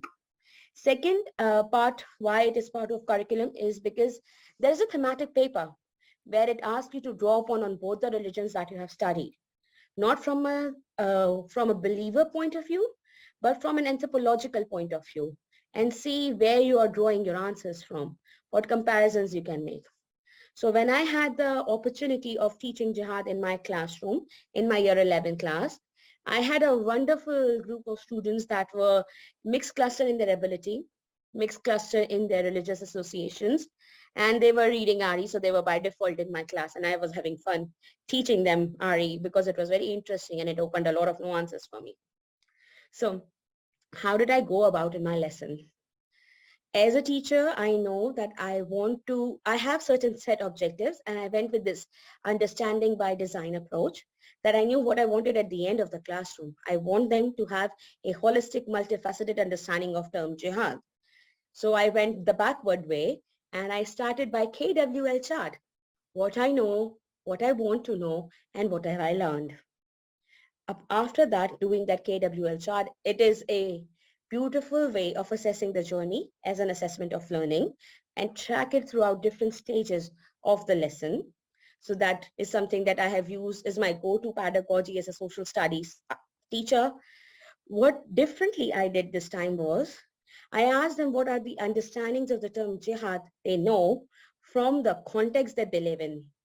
Because I was able to draw upon my answers from my Pakistani teaching context, I was amused by the way I got those answers, because my students were having different opinions towards the term jihad. And that actually helped me see where I can reshape my lesson and go about with it. Another pedagogy that I used as a teacher was breaking stereotype or stereotypes analysis. And I showed them using visual depiction and picture reading skills. I showed them a set of 7 pictures that were coming from popular media and was also drawn from popular culture, where we talked about jihad. And I asked them if it's jihad or not. And we had a very complex opinion in the classroom, because what they understood versus what they know are two different things, and what they're seeing is a comparatively third thing. Then to make things easier for them, I shared a text from the Quran that was part of their AQA GCSE Islam book. And it was 2 Quranic verses where the term jihad was referred as struggle or strive. And at that point, I made my students stop and think that, so what we know is correct, what we saw is correct, or what we just read is correct. And at that point, I knew that I have put my students in a dilemma. And as a teacher, it's not a very happy space to put your students in, but it is a very creative space where they can come up with, where they can initiate their critical thinking skills. And when I was asking each one of them what is their understanding, we had to scaffold this journey in a meaning-making process. And the scripture text, the text from the book, actually helped us in that meaning-making process and see a parallel image. And after that, we wanted to understand what were the deeper understandings, why the concept is so well propagated in media. So we went into the historical understanding of it. In this particular part of lesson, I used some creative pedagogies, for example, human timeline, so that they could figure out where and why in human history, in the history of Islam, this idea of jihad was there, and what are the criteria for it, what are the conditions for it. This part was majorly aimed so that they have sufficient knowledge to respond to the GCSE 12-mark question. Of course, as a teacher, I do care about my students' grade, but I also care about their nuanced understandings. So I managed my lesson that way. But I did not conclude my lesson here, and I added another part to it. And that was by drawing comparison to Thomas Aquinas' just war theory. Had I stopped it at that point, I would have done a wonderful lesson to respond to GCSE grade. But I did not stop at that point, and I bought something that could they use for drawing connections, is when I dealt with a controversial issue. Because talking about controversial issue is not enough. Talking about scripture is not enough. But giving them a point where they can draw connection to, make sense to, and are relevant about is something that we need to do while engaging with a controversial issue.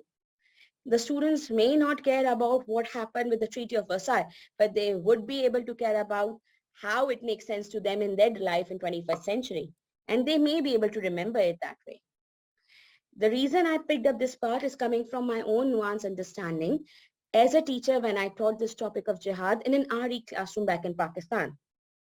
There I was not allowed to do a lot of things because my social context did not allow me to engage with the term in so much detail. Here I had liberty to engage with it. So I experimented on few things, and to my surprise and astonishment, Thomas Aquinas' theory of just war has common grounds that are also the criteria for jihad. So when does student make those analyses that one is right and one is wrong? And at that point, I left my students with this idea that how does religion have spaces to accommodate the opinion of others? Because in dealing controversial issues and teaching it, the second part that goes along with it is the idea of teaching values and attitudes that help them make decisions. And that decision cannot be driven from a biased point of view, but has to come from a multifaceted point of view. And on that note, I concluded my class. What also worked for me in doing all of these processes is that I got to see stages of my lesson and its impact on my students. KWL chart, I always thought it was just an assessment for learning. Turns out it is a critical thinking, it's a trampoline for critical thinking. My students wrote questions like, not just about what is jihad, but why jihad matters so much in 21st century. That was a question they wanted to learn. And when we did it, they were able to find an answer for that. So there were many areas in that KWL chart that I found could be used and scaffolded further in improving my classroom practices. Visual depiction, I was very scared because coming from my Pakistani context, I could not use a lot of things there because of the content sensitivity, the way it has been represented, the way my classrooms have to be about certain mindsets. Here I had that liberty to explore it in that way. And thanks to my workplace, ITRUP, for them to give me that mainstream placement, that I was able to experiment on this idea of teaching controversial issue in a mainstream setup and see a completely different opinion on how a topic can be taken in the classroom. Breaking stereotype is something that we all do in our life. We do it on individual basis, but as a teacher, by doing it, it was much more interesting. Meaning making process was another integral factor. And I go back to Stroud, what Stroud said, that meaning making helps you not just in the cognition part, but in analysis of everything. So you are giving a skill for a lifetime for your students. So that's where I draw upon. And then drawing connection, I talked about Thomas Aquinas' theory. My future recommendations is, while teaching any controversial issues in a GCSE level, a teacher who's pursuing the field of PGDIP, PGCE, it's interesting to go about and attend the classes where controversial issues are taught as part of your teacher training, because it then gives you that support, that courage, and that strength to go and experiment in your classroom. Another thing that I also admired about this process and helped me understand from a teacher's point of view is that while engaging with the controversial issues, do not go with your personal biases. The moment you enter in the classroom with your biases, students will not only read your fears, your emotions, or your attitudes of how you're feeling in your life, but they also see your biases. Why am I saying this? As a teacher, I regret this, but I do remember my teacher who came in a classroom and taught me an RE topic from her biases. It took me a very long time to clear my mind and uncolor her judgment that was in my mind because of her. And that reminds me that as a teacher, I cannot go in with the biases. And I'll hats off this to my mainstream mentor, Mr. James, who actually, while teaching this RE part for Islam, he actually helped me understand a lot of topics about Christianity and told me, go in and teach. Just because it's not your religion doesn't mean you don't teach. You teach. Teach from a neutral point of view. Teach from a holistic point of view. And that was quite motivating for me to do that. So that is my another recommendation. Last but not the least, the way popular media projects about certain controversial issues, for example, abortion is a high-ended debate that is happening in US media.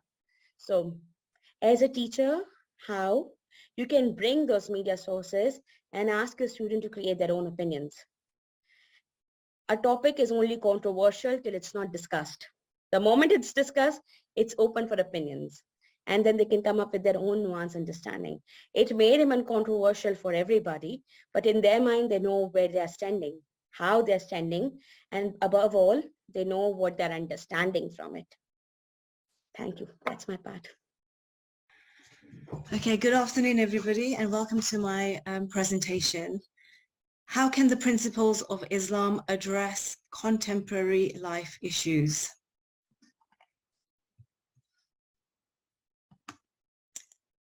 The session aims to create religious literacy using Islam with a particular focus on Tawheed as a case study, to create an experiential mode of learning for our students.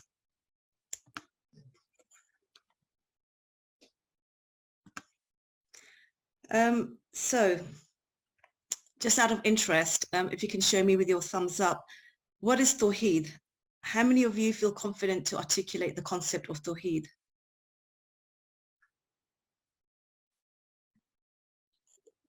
Sorry, for some reason, I'm not able to see the participants. But Fahim, if you could just help me out on this, are people responding? All right, okay. Thank you. So the idea is that the concept of Tawheed is all-encompassing and includes the 99 names of Allah, the attributes of Allah, one namely being Al-Rahman, the compassionate one.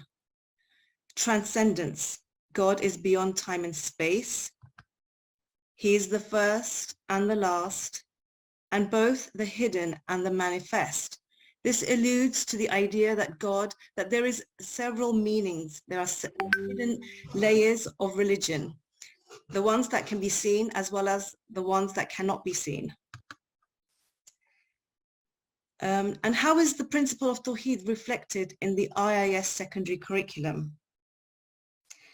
I have here 4 concentric circles. So the first concentric circle speaks to humanity, the shared experiences. So we have learned through the pandemic that any global crisis necessitates a global solution coming together collectively.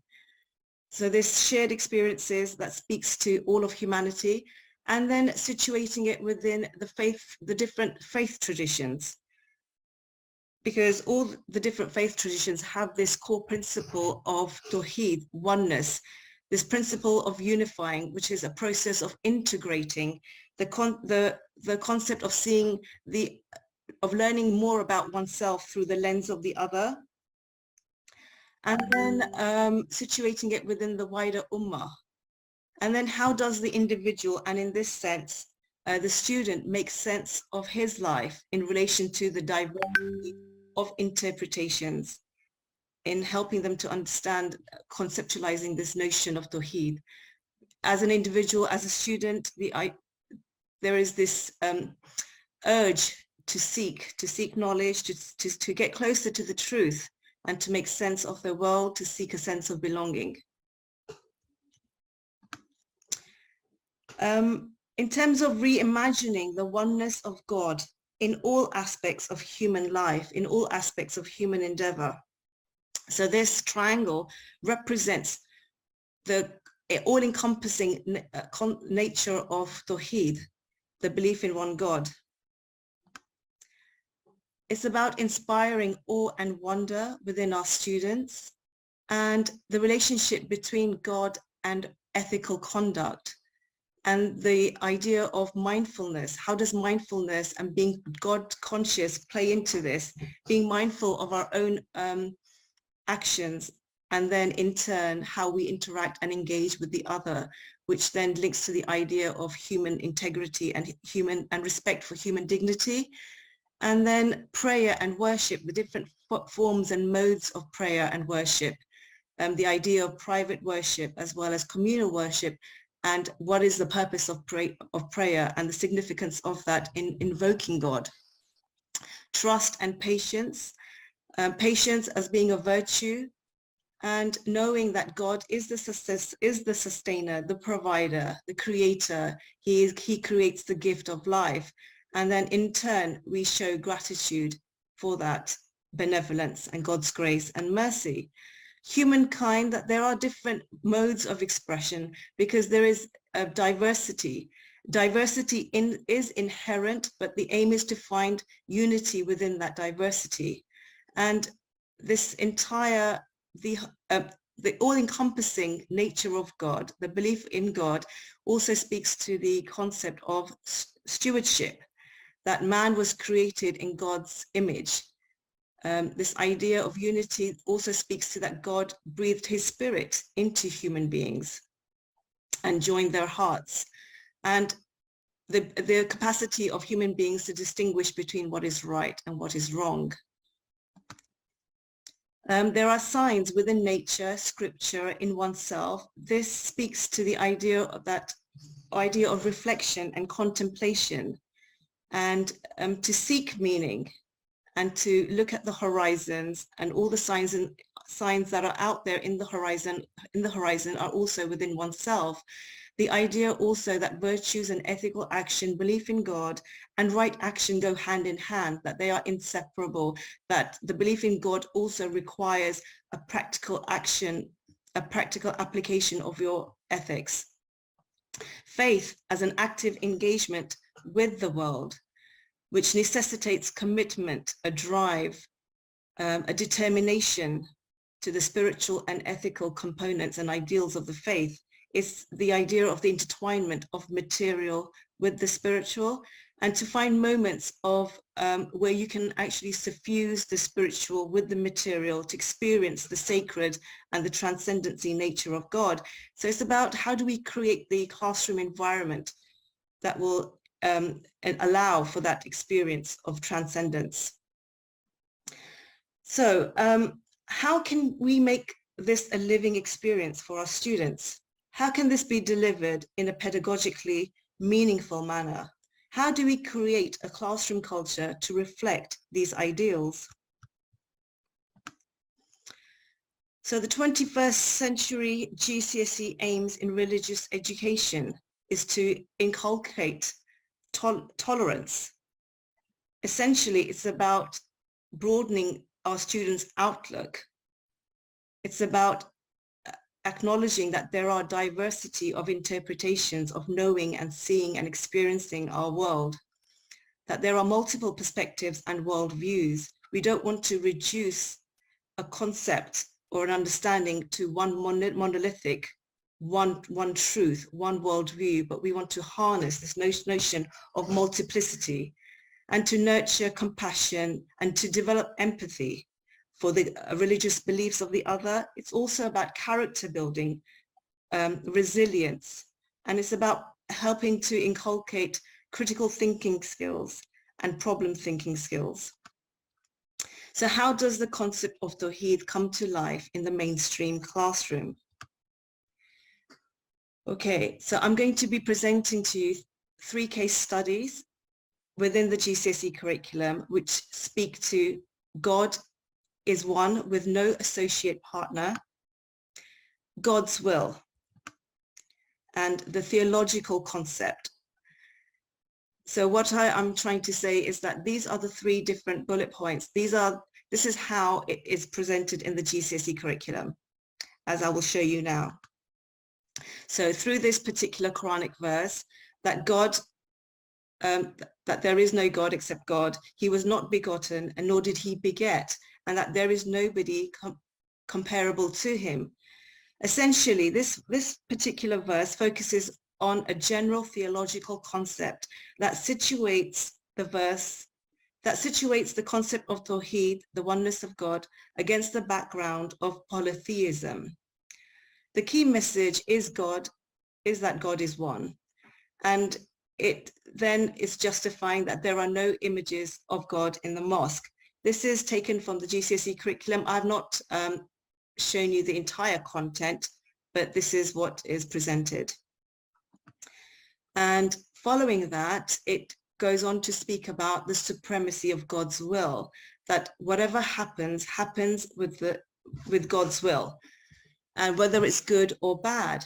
And then this idea is then reinforced by a Quranic verse that says misfortunes can only happen with God's permission.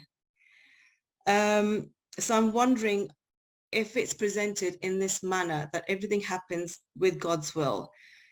Sometimes I hear students comment that, it's not my fault if something went wrong, it was God's will. Like, I don't have a say in this. I can't change the situation, or I couldn't have done anything about it anyway. Whether I work hard or not hard, regardless, I would have still done badly. So this attitude so the ownership is taken away from the individual and given to God. So this sense of accountability is lacking. And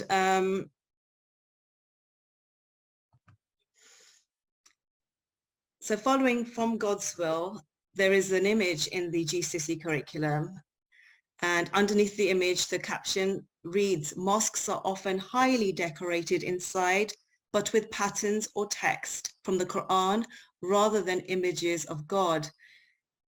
For me, I would have used this image, this beautiful image, to talk about the aesthetics, the architectural Islamic features in Islam, and to look at the features that are represented here, the patterns, the geometry, the motifs, to talk about the symbolism and what it's pointing to, and how the idea of Tawheed is coming through.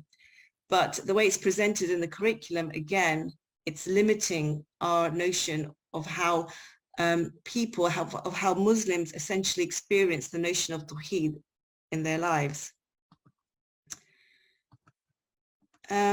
So what are the challenges of presenting Tawheed in this way? I don't know whether you agree, but it removes human agency.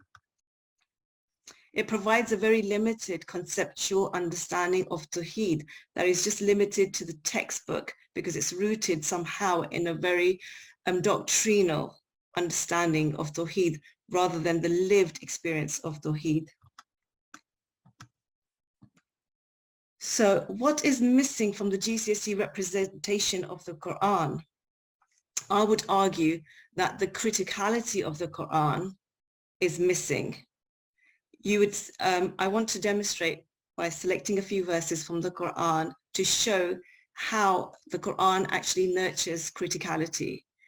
He created you from a single soul. This speaks to the notion of the 4 concentric circles that I showed you earlier, speaks to humanity, treating others how you wish to be treated yourself. The servants of the most merciful are those who walk upon the earth in humility. Again, this reinforces the idea that human beings were created for a purpose. Creation was not in vain, and that we have a purpose. There is meaning to our life. And then how do we interact and engage with the environment and with everything that's around us? Do we go about our daily lives with claiming superiority, dominating, claiming rights, and exploiting the environment for the purpose, for our own benefit? If you save a life, it is as if you have saved the entire humanity. Again, this speaks to the sanctity of life, the idea of preservation to preserve life. Vie with one another in good works. Again, speaking that practice and faith go hand in hand. They are not 2 separate entities. It is all encompassing, and that there is no compulsion in religion. And also, God helps those who help themselves. So this idea of self-help, determination, commitment, hard work. Read the signs on the horizon and deep within. The idea that the more one knows the book of nature, the more one knows himself. The earth is given as a trust. This beautiful world, the beautiful creation is a trust, and that we have absolute, it's our responsibility to take care of that trust and to leave the world in a better place than what we found it in. So God places a vicegerent on earth, and wherever you turn, there is the face of Allah. What does this imply? What is the significance of all of these different verses? It gets you to think and contemplate. It gets you to dig deep into the fundamental questions of life. It helps you to think about your ethical conduct, your relationship with others.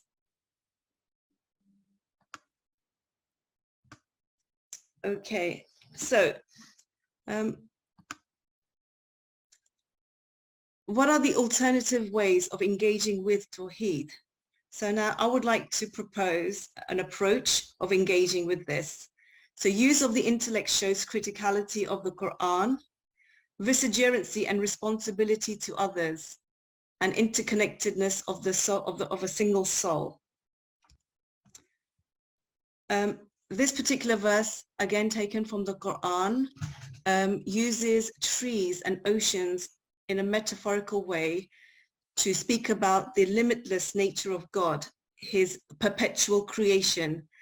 If all the trees on earth were pens and the ocean were ink, followed by 7 more oceans, it would still not be enough to exhaust the words of God. This particular verse can be used to nurture the creative imagination, to think about God, something that is unfathomable, to think about the limitless nature of God, that his divine creative power is at work in creation. And everything around us, the environment, is sacred, and our responsibility towards that.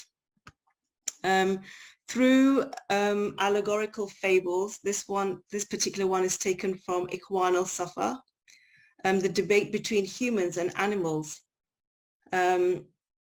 So imagine, you can ask the students to put on their storytelling hat and ask them to imagine that if they were animals, okay, and these human beings came onto your land uninvited and started using you as slaves and putting weight on your backs and making you tired, making you work hard and killing you and doing things that you've never seen before and mistreating you rather than taking care how would you feel? So you can use allegorical fables and images. Again, the other image on the right, the garden, represents God's benevolence, his providence, that how he provides and sustains and maintains. Another fable, a treatise by the Ikhwanul Safa, is slow like the bear, mighty like the elephant. So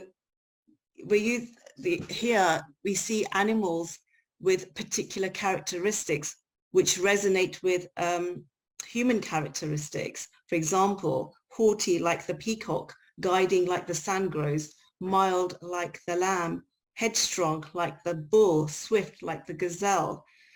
So these are some characteristics. And it's about asking the questions that what are the characteristics that we are trying to inculcate? What are we trying to develop and harness? And so it's becoming more mindful, and it's things like poetry and music and the arts that can be used to develop the affective processes as well as the cognitive.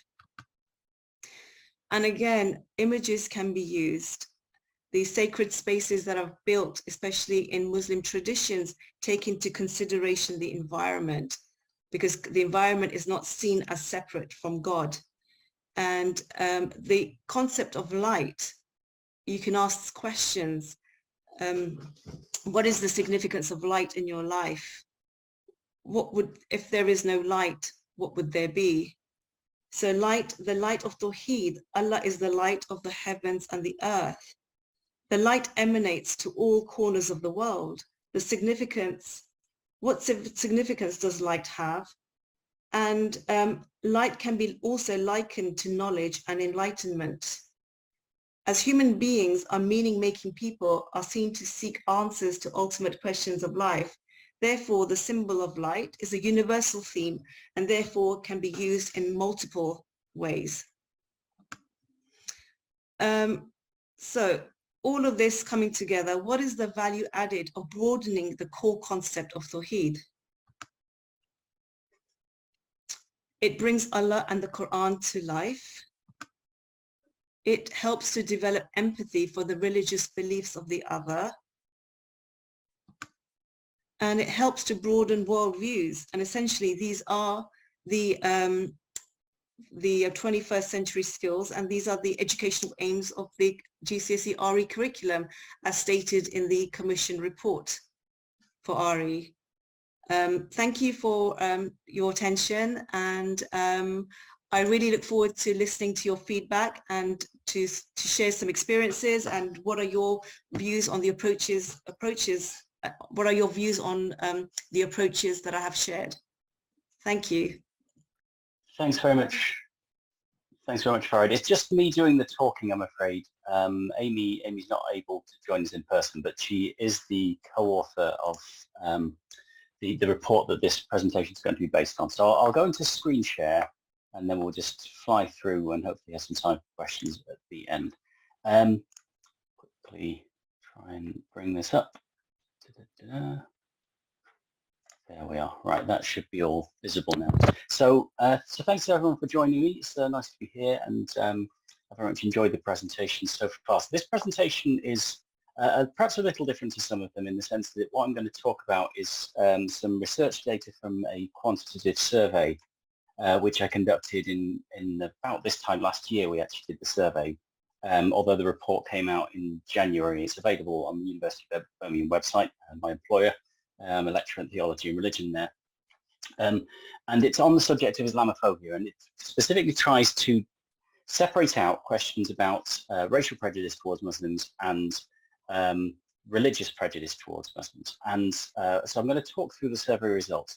It's not in the sense a presentation that's directly on the subject of religious education, but what I hope I can try and convey across the course of the talk is its relevance to questions about religious education, because one of the main arguments I want to make is that combating anti-Muslim prejudice, there's a wide debate, especially in the UK right now, within non-governmental organisations and in policymakers and Parliament, about how to characterise and define Islamophobia, whether they should be seen as a form of racism or something different to that. And that's something with concrete possibilities at the moment in terms of the way that Islamophobia is recognized in policy, politics, and discrimination and so on.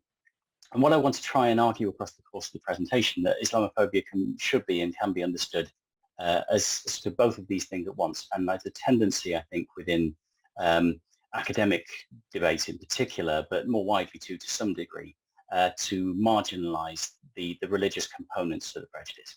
And so religious education really comes in, firstly, in a sense of these kinds of religious prejudices have implications for how we think about educating people about Islam, but also I want to kind of make a broader call for religious education as something that has value in combating Islamophobia. So I'll try and talk through it as quickly as I can. There's quite a lot to cover, especially this presentation. The survey did get some media coverage at the start of the year, so some of you might be familiar with the headlines, but especially if you're not in the UK, I'll have to whiz through the basics. So what we did essentially was we asked a lot of questions about prejudice, tolerance, perceptions of religion, and sort of conspiratorial perspectives on Jews and Muslims in particular, and sort of divided those types of questions up. And so I'm going to cut through those different types of questions as we go, and then the real argument comes in towards the end when I start comparing the different types of questions that we asked. So the basic one that we'll start off with is a measure of anti-group or anti-ethnic prejudice, where we asked a question about lots of different ethnic and religious groups in the UK and asked people to say how positive or negative towards those different groups they were. And you can see from these little pink ovals here that there were two groups that really stood out. This is the Gypsy or Irish traveller communities in the UK, some 44.6% of the survey sample. I should say the survey sample is 1,667 people. It's nationally representative, so it's a pretty good claim on what the British public thinks. 44.6% suggesting they feel negative toward Gypsy and Irish travellers, 25.9% toward Muslims. So there were the two groups, the only two groups in the survey where more people suggested they were negative than suggested they were positive. In the remainder of the cases, the levels of negativity tend to be quite low. You'll notice, for example, Black African, Black Caribbean people, which we asked about, only 6.4% of people suggested they feel negative towards them, which is actually less than white British people. So a bit of an unusual finding, especially because actual levels of concrete discrimination of Black people in the UK is quite high, higher than, in some measures, at least any other group when it comes to sort of police stop and searches and so on. Okay, so these are the questions we asked, and I'm not going to read them all out because of time, but we asked a series of questions about what we consider kind of prejudice measures. So questions about conspiratorial thinking about Muslims and Jewish people, as I say, particular. I'll highlight a couple of the findings there just to kind of give a flavour of what they said. So one of them, and this is one where I do think religious literacy questions have a role to play. There are areas in Britain that operate under Sharia law where non-Muslims are not able to enter. So this is quite a widely documented sort of conspiratorial claim about the nature of Muslim Britain, that it has certain pockets of the UK in Birmingham or Bradford or wherever else that are in effect run by Sharia law. And so 26.5% of the surveyed population agreed with that. In the case we asked the question about Jews have disproportionate influence over business and finance, still quite worryingly high levels of agreement with that, but much lower at 12.6%. Many of these questions, I should say, are replicated from earlier surveys. Both of those two come from earlier surveys, so that's partly so we can compare and contrast across time and place and so on. But that's broadly speaking what we're saying on there. The one that has the lowest level of agreement is that the Holocaust has been exaggerated, where we only have 1.9% agreement compared to 79.3% disagreement. Okay, so I'm going to talk a bit about how those measures of prejudice and intolerance were distributed within our surveys. This is quite a complex bar chart, so bear with me. There's a lot of bar charts in this presentation, you'll have gathered by this point, of which I make any partial apology. Hopefully I can sort of talk you through them in a way that makes sense. I find them fascinating. Not everyone does. That's okay. But basically, I wanted to just try and sort of indicate where in British society we tend to find the higher levels of negative attitudes towards different ethnic and religious minorities. And broadly speaking, not in every case, and this is the important bit I want to claim at the end, but broadly speaking, you find higher levels of negativity towards different religious groups, higher levels of agreement with questions about discrimination. So we asked the question about whether there should be specific migration bans on the basis of religion and ethnicity, and those as well.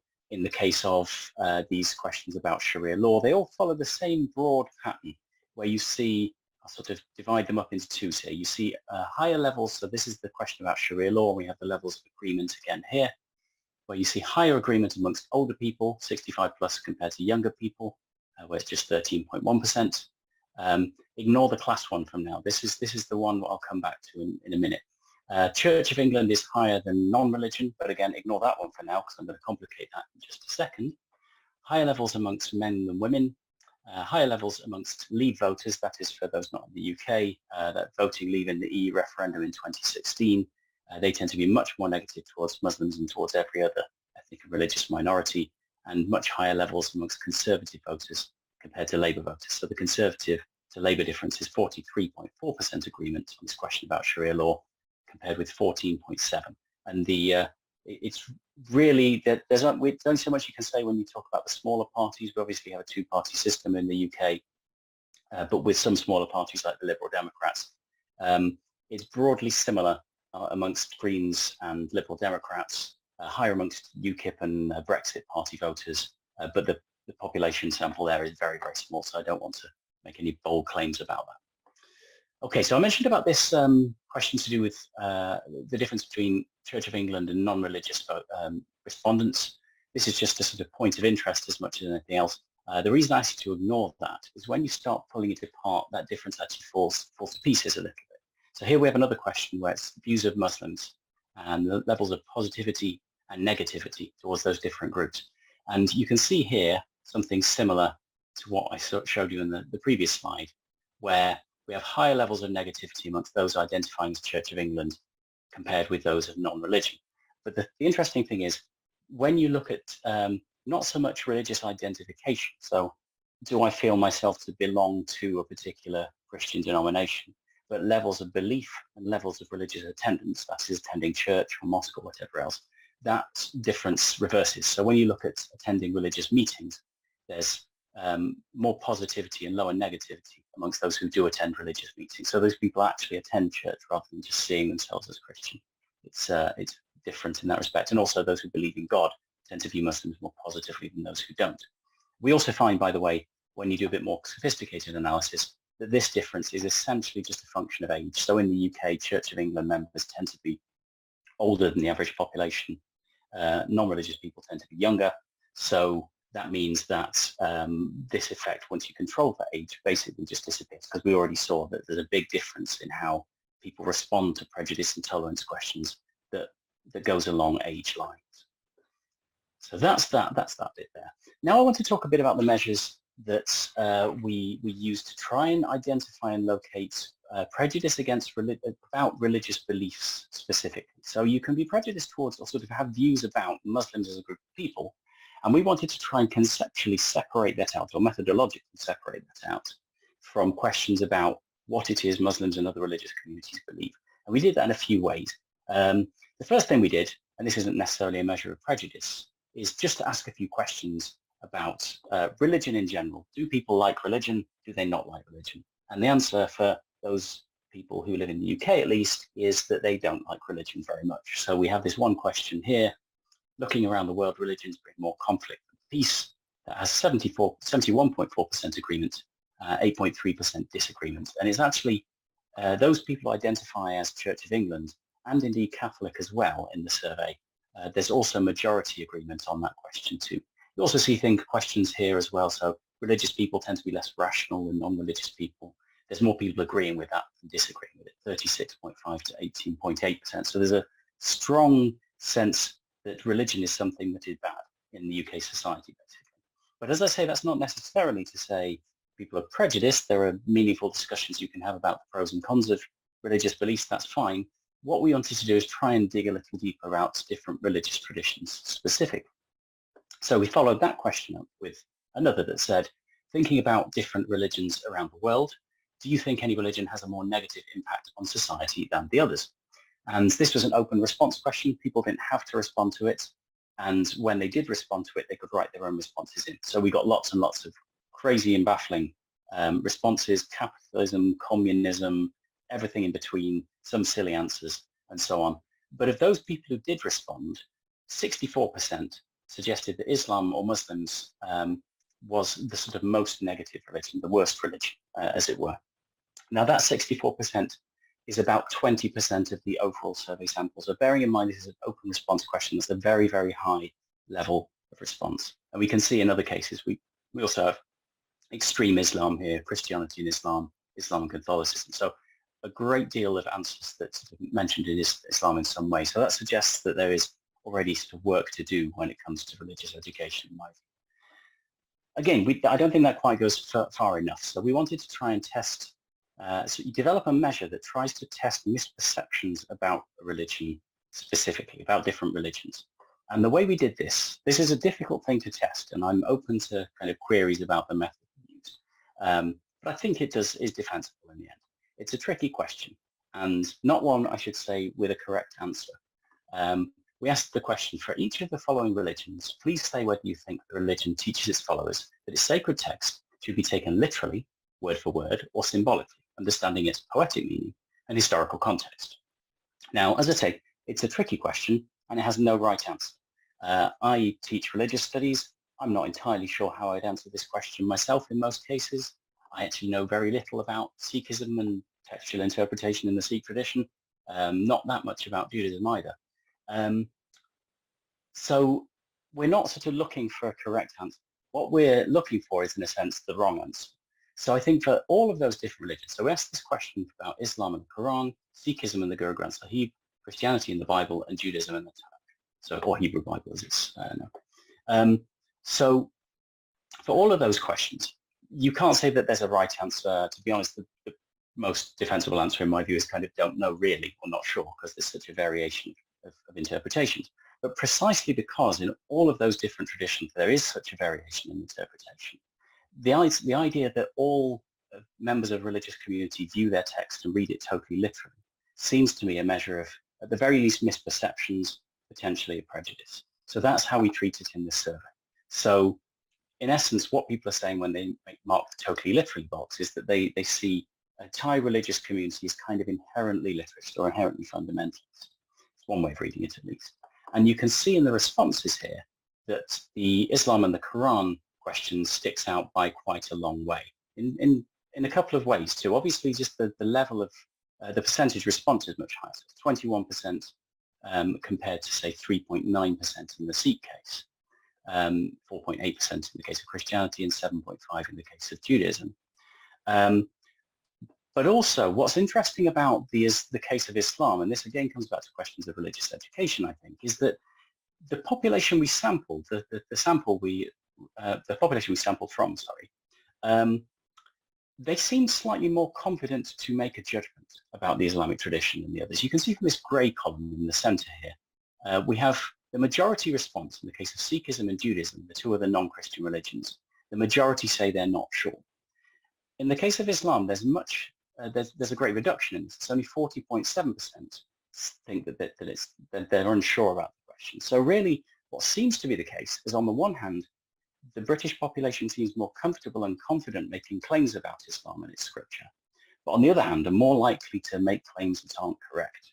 So there's a kind of process, it seems to me, of a kind of miseducation going, because I think if you claim that the Quran is read totally literally, that's just factually incorrect. I mean, I'm not an Islamic studies scholar as such, I'm a sociologist, but I know enough of the tradition to know that historical contextualization, for example, plays a huge role in the tradition. There are many different sort of ways of developing techniques of exegesis that are non-literal, and this is quite prominent in the Islamic tradition in different strands of it at least. So that's one of the interesting things that seems to come out of the survey, and one of the reasons why I think it suggests that religious education has a sort of anti-racist role to play, as it were, or a role in sort of promoting understanding of religion that pushes back against prejudice. The other interesting thing, 4 minutes left. Yeah, no problem. Let's bring that in. Okay, so the other thing that was interesting is that when we correlated anti-religious views, so this set of questions here, bring those together as one measure and correlate them with these questions, the only correlation we find is between Islam and an anti-religious. So what we find is, if you're against religion, you're also quite likely to be against Islam. but not necessarily the religious traditions. Okay, so this is the bit where it sort of comes to the real crux of the presentation. It'll only take me a couple of minutes. I mentioned the class dimension earlier. And what we found in most cases is that those people who are from working class backgrounds, so in the survey C2DE, this is measured by, it's a professional classification, professional occupation classification, I should say, sorry, they were more likely to be prejudiced or make expressions of intolerance. This was significantly the case, particularly in questions about migration. Should we ban Muslims coming to this country? Should we ban black people from coming to this country? If you're working class, you're significantly more likely to agree with those questions. You can see that here in the case of views of Pakistanis. There's a higher level amongst the C2DE group there. In the case of those religious questions, however, it flipped the other way around. So what we found was that those people from higher, more educated classes, people from professional occupations, wealthier people, tended to be more likely to make claims about Islam as a religion that were misleading. So there's a sort of different location between kind of a sort of anti-ethnic prejudice against Muslims and anti-religious prejudice against Islam. So that's really why we want to make the case that we have to separate out sort of anti-Islamophobia as a kind of racism against people, but also separately kind of more softly expressed prejudices against Islam as a religious tradition. And that's really kind of where the role of religious education comes in. So I'll bring it to a close there, and hopefully I've not sort of overrun by too much, and stop the share as well. I'm sure you can see the PPT. I believe we all can. Yeah, perfect. Hello, let me introduce myself. My name is Dr. Parin Somani. I'm an independent academic scholar, TEDx speaker, international motivational speaker, writer, author, journalist, educator, humanitarian, and philanthropist, and a multi-international award winner. I've dedicated my life to the humanity until my last breath, so I can travel. I have traveled more than 87 countries globally to conduct research, share my knowledge and experience with the endeavor to help and build the bridges between societies and contribute to improving quality of life of individuals around the world.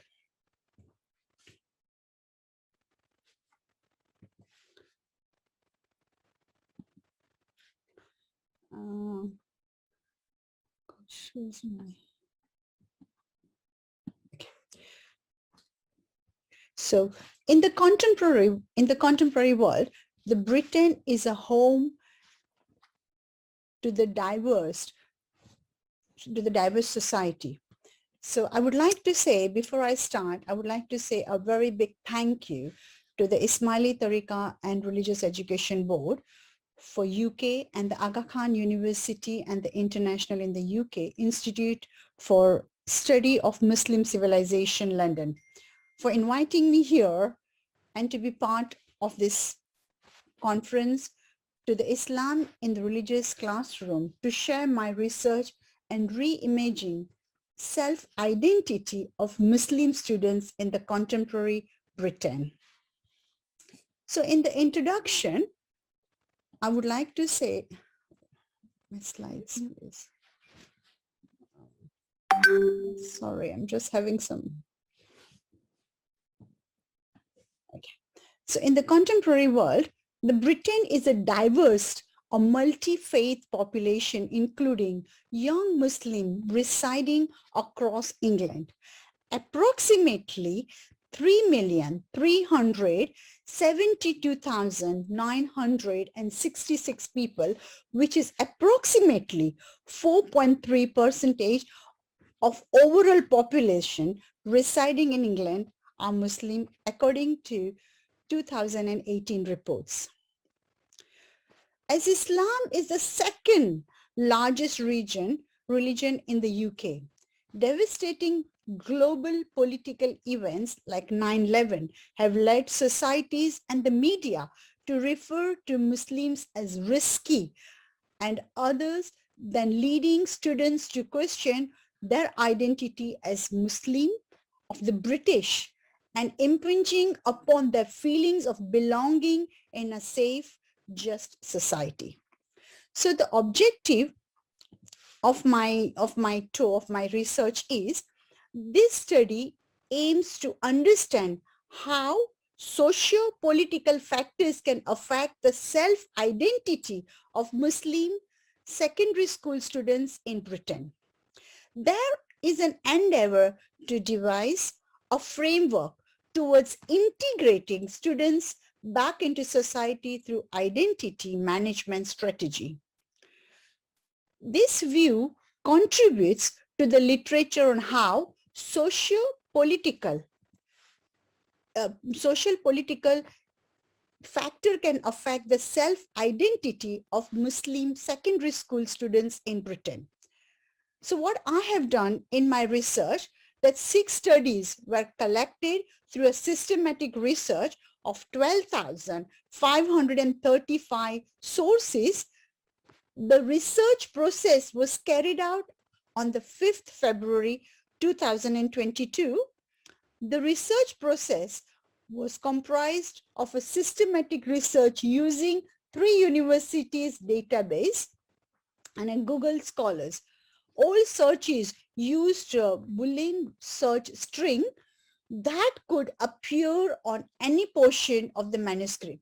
So no restriction concerning time period of the study or publication status were applied. Reference to work and MS Excel were utilized for importing the research result. Thereafter, I summarized and discussed the theme and ideas in the respective papers included in this review. So in my results and discussion, what I will be discussing, that results have identified how contemporary British Muslim students in secondary school protected and maintained their identity daily, face cultural misconceptions, Islamophobia, and changing socio-political factor. So now, protecting and maintaining identity as a British Muslim, students have the choice of blend cultural practices combining family heritage, religion, and British culture. So this can be in form of clothes, cuisine, music, and entertainment. However, numerous students choose their cultural choices carefully, being mindful of British society and situation. So this is because the hybrid heritage can result in a feeling of otherness labeled by the society that do not understand or possess misconceived ideology. This could lead to conflict and other contradiction. Culture and religious boundaries are not enough to completely understand the British Muslim identity. So it is possible for the young British Muslim to consume multivocal identities and continue to maintain the religious tradition. And when we talk about that in the contemporary world within their lifestyle. So however, continuous self-evaluation and negotiation pertaining to self-identity requires persistence, effort, energy, and self-affirming tendency to all genders, although differences can be identified between them. So however, young British Muslims feel obligated to act as ambassador for Islam. Conscious decisions are made to defend religion so that misconceptions of faith can be rectified, while some students feel committed and revealed, others are aggravated due to burdens pertaining to demands of society to demonstrate that Muslims are peaceful. So when we talk about the face, when we talk about the face cultural misconceptions, how the British Muslim took it, a symbolic process can be identified between Muslim students identifying themselves as a Muslim over being British. The decision to wear traditional attire allows individuals to feel more connected to their identity as Muslim and is a personal choice residing in the Britain. So historic events and the Islamophobia against other factors like political and media influence and a lack of education on Islam have led to cultural misconception. So Islamophobia, if we talk about the definition of Islamophobia, is academia has evolved considerably over the years. The initial definition was cited as a dread or hatred of Islam, resulting in societies disliking or being fearful of Muslims. After 20 years, the same Runnymede Trust refined the definition of Islamophobia, saying that it is a complex social process akin to type of cultural racism. Referring to British Muslim, it has been quoted by all-party parliamentary group APPG that Islamophobia is a root in racialism and is a type of racism that targets expression of Muslimness or perceived Muslimness.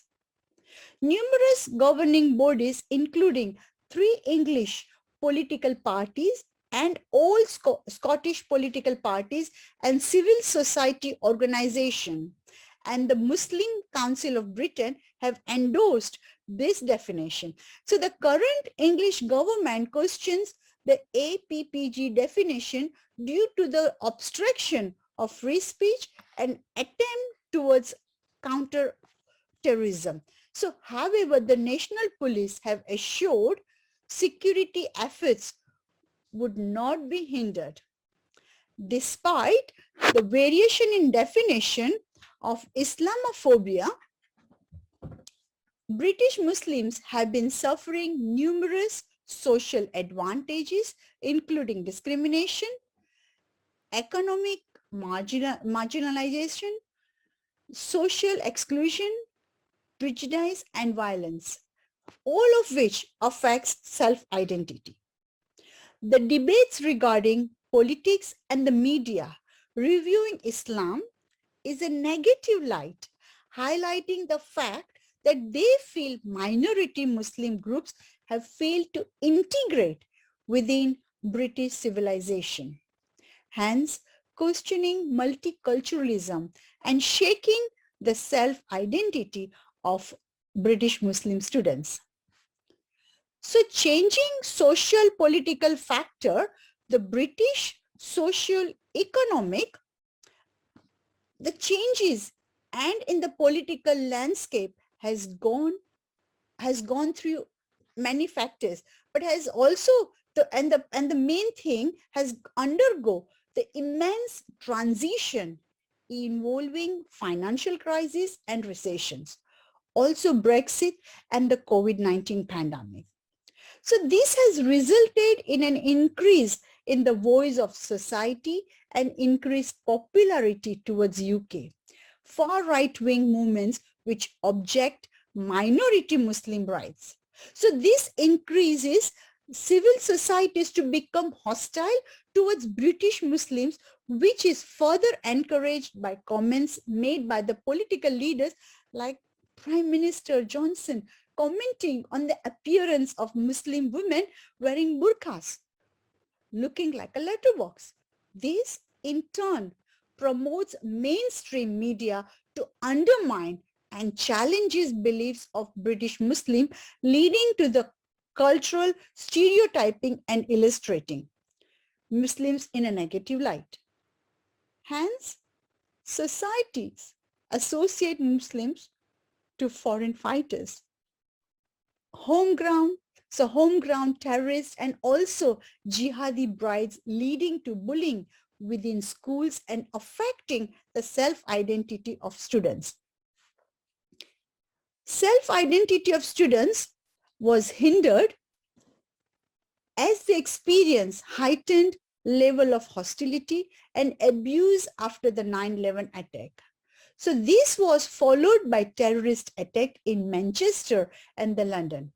Hence, political bodies took steps which highlighted all Muslims to be threat to national security, making life for Muslims within UK difficult. So political echoed, they felt Muslims did not embrace British values. Hence, Muslim migration was limited and the normalization of anti-Muslim attitudes became a norm. This has created an unnerving environment to all young British Muslims challenging their self-identity. So in conclusion, I can say, and what my opinion is, that it is evident that young British Muslim requires identity management strategies so that they can form and maintain their identity. Many individuals are continuously negotiating personal borders and boundaries through which they make identity decisions and choose their self-identity. In addition to the identity that they wish to present to society, dependent on situation and potential societal reaction. Hence, students choose selectively and tactical adaptation to divide for resistance they may face from themselves, family culture, or society. So there is a need to take ownership of self-identity and choosing if they want to become an ambassador of Islam through the way they live in the ethical manner. Hence, identity management strategy includes selectivity, tactical adaptation, resistance, and ownership.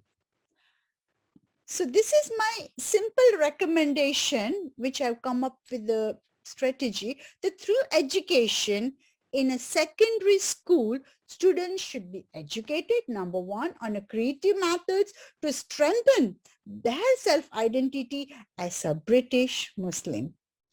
Through this, they can combine their religious beliefs, political view, and cultural responsibility with dignity and pride. So Muslim practices and generating sustainable self-identity has been hindered within the UK by social, cultural, and political climates. Through an increase in suspicion, secularization, and surveillance within the UK. So there is a need for the current deep-seated nature of Islamophobia in Britain. Now, we know the nature of Islamophobia in Britain to be eradicated. So these can be facilitated through educating society. Educators can teach their students through various pedagogies comprising of face-to-face interaction and utilizing interactive technology platform. The process of belonging and exclusion linked to self-identity can be promoted through space and place, which allows identity express. So curriculum incorporating with the eradication of Islamophobia and echoed by the governmental and a non-governmental organization will facilitate inclusivity and help strengthen the self-identity of young British Muslim. So this can be achieved through transforming institutional policies and associated practices to oppose all forms of discrimination and racism. So this will expel interferities, threat, and exclusion that young British Muslims may face in contemporary life. Muslim students in contemporary Britain should learn to accept and be proud of the dual heritage identities and religious view. In turn, society learn to accept British Muslim identity to be incorporated within culturally inclusive societal norm. Thank you very much. And if there's any questions, you can ask me. I'm going to put my slides for the references about which my study has been done. Thank you very much, Philip and Fahim, for this organizing this conference. I was able to attend some parts of it, not everything. whatever I attended, I found it to be very stimulating, very thought-provoking. Thank you very much. And thank you for the invitation to share some thoughts here with colleagues, some of whom I know, some of whom I'm meeting for the first time. So really look forward to continuing engagements of various kinds. So I have decided to make slight shift to the topic that I was going to speak about. I was going to talk about the British Muslim schools in Britain and the critique that they receive, particularly on the question of autonomy. Because in the liberal tradition, nurturing students' autonomy is seen as a very vital part and aim of the education. And it is often said that the Muslim schools are not able to do that. That remains the case, and Muslims have responded to this. What we do not have is a very sustained, thought-provoking response from the Muslim perspective as to how to engage with the question of autonomy. But when I was reflecting upon this issue, it occurred to me that over the last 18 years that I have been in this field of religious education and particularly focused on Muslims, Islam, and education, I have noticed that by and large there are some typical areas, concerns that we talk about again and again. And I think in this conference also we can see that those topics are there, which are all very important, and there is a reason why we continue to talk about it. These include the question of essentialism and how to avoid it and move towards an interpretive or hermeneutical approach. These issues include the question of identity, the question of Islamophobia, extremism. How do we move beyond the five-pillar approach and take a more cultural, artistic approach? How do we handle the question of misrepresentation? All of these things continue to be with us and are there in this conference as well. So I thought I will take a leap and try and do something slightly different in order to push the boundaries of the discourse on Islam and education and see whether that is something that is worthwhile. And because this is a group of friends, people I know well, I thought this risk is worth taking. But there was something more substantial also that made me think of that. From 2016 to 18, I was on a commission for religious education and with a group of 14 other commissioners. It was a very privileged appointment and really made a difference in my understanding of religious education in the UK more generally. One of the things we did as part of that commission was to meet many, many young people and to understand from their perspective, what is it that really interests them in religious education? What is it that they would like to see more in religious education? And the answer we got, I won't tell you right now, I'll tell you later, was one of the reasons, and it was this answer that came to my mind, which dovetailed with the point that I wanted to make and the issue that I wanted to raise. So that added to my conviction that I should perhaps take a slightly different route. So that's what I'm going to do. And for that, I'm going to start by showing you through a screen share some figures. So let me start with the screen share. I hope it works.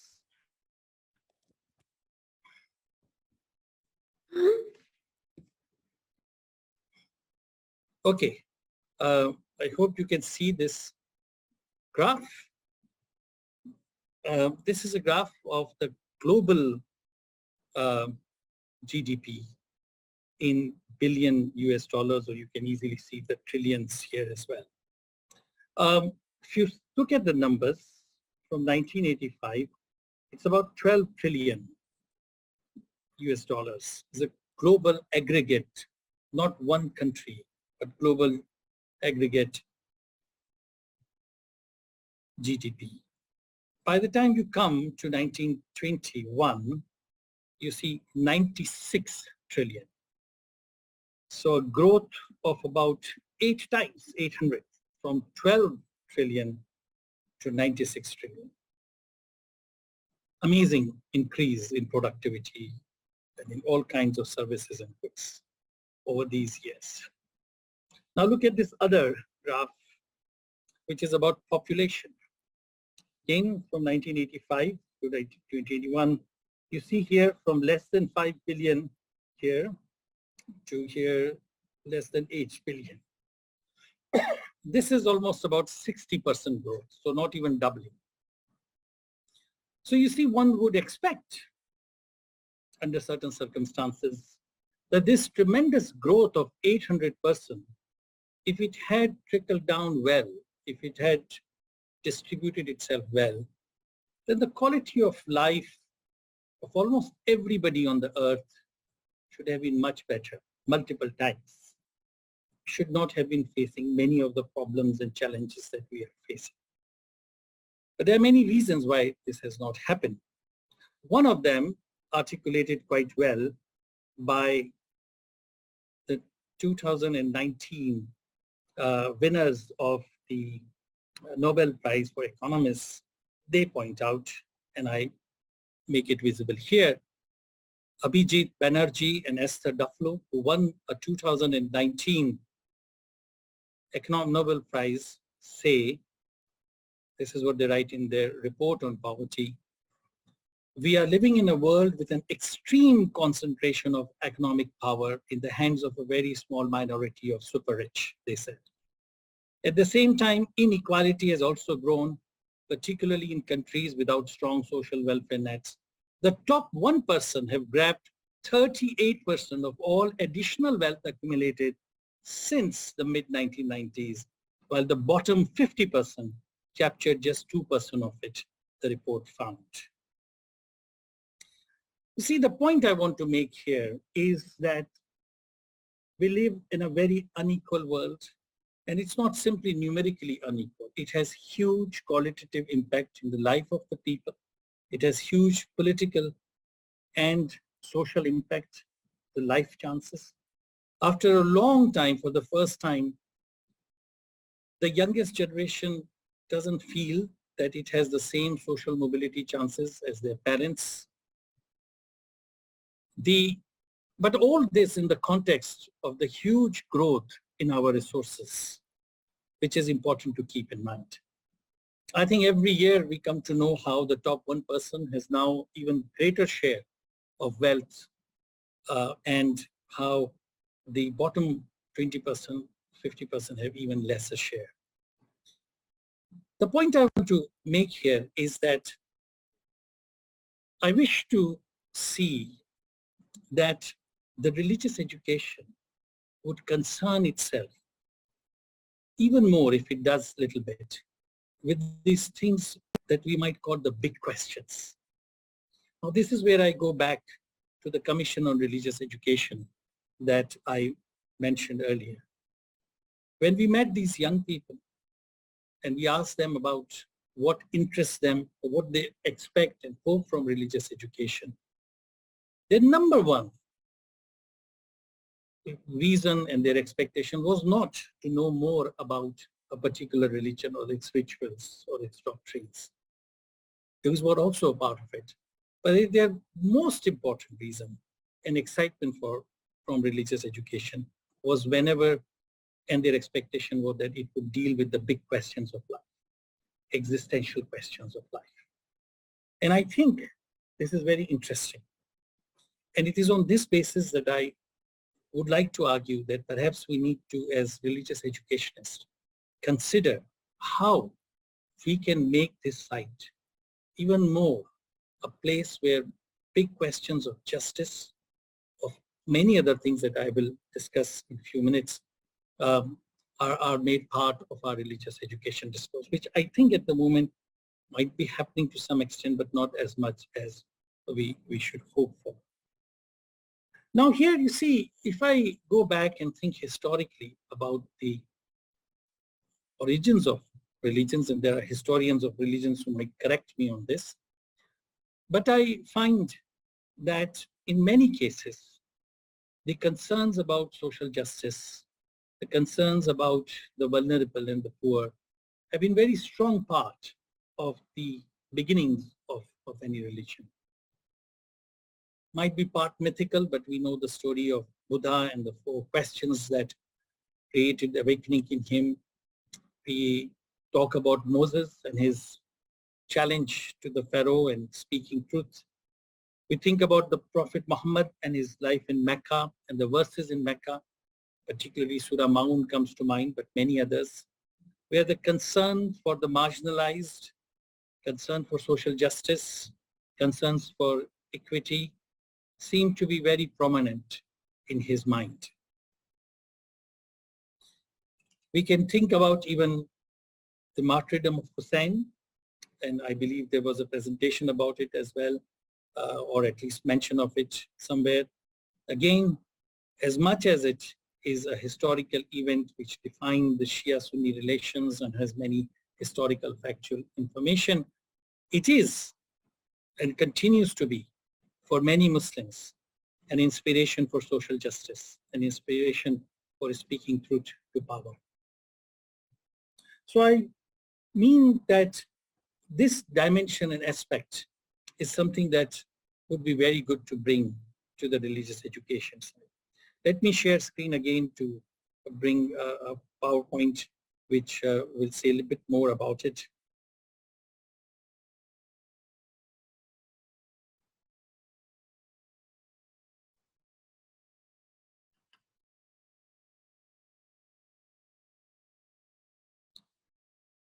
Are you able to see my screen? No, not yet. No. Let me try again. Okay, for some reason, I'm unable to share the screen, but that's fine. It was just one slide that I can put in front of me. I wanted to just list the kind of things that I think we can connect to various parts of religious education. So one is very obviously, I've already mentioned, the question of distribution, wealth, and resources. And in several presentations, I noticed the question of socioeconomics and how it shapes the perceptions of the communities. And it also underpins even the issues of radicalization. I think that should, therefore, become the springboard for us to ask larger, bigger questions about the distribution of wealth and resources and how economic function, who benefits. Because it's not just an economic question. When the concentration of wealth happens, it shapes politics as well. It shapes how democracy works. It makes democracy fragile because it gives disproportionate power to certain groups and certain lobbies to impact the lawmaking process. So that's the other thing that I think we ought to discuss. This is about fragility of democracy and the question of governance, which I think today is a very serious question that we ought to be asking. And how do we bring that into the discussions in religious education? The whole question of inclusivity, racism, homophobia, special needs, gender, I think these are some other that we ought to discuss and should be bringing into our discussion. Climate change and sustainability challenges, again, something that we ought to talk about. It's not simply enough to have one line and say it, that God has made human beings his Khalifa to look after them. Well, what happens beyond that? Does it happen? Doesn't happen? Questions of climate change and climate justice are important. Water as a symbol and as a practice is very important in so many religions.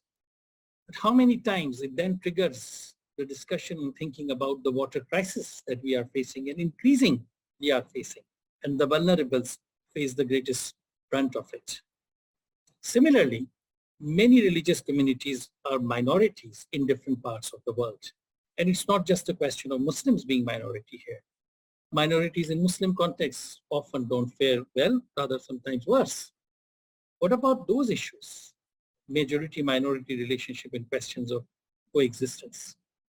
Religions are supposed to provide solace and comfort, and yet in the world we see a huge increase in mental illnesses, and the question of inner peace and the way in which the whole surrounding and the way in which our work and our education and our economics are set up, that are contributing immensely to make our lives more and more miserable, at least for most of the people, if not everybody.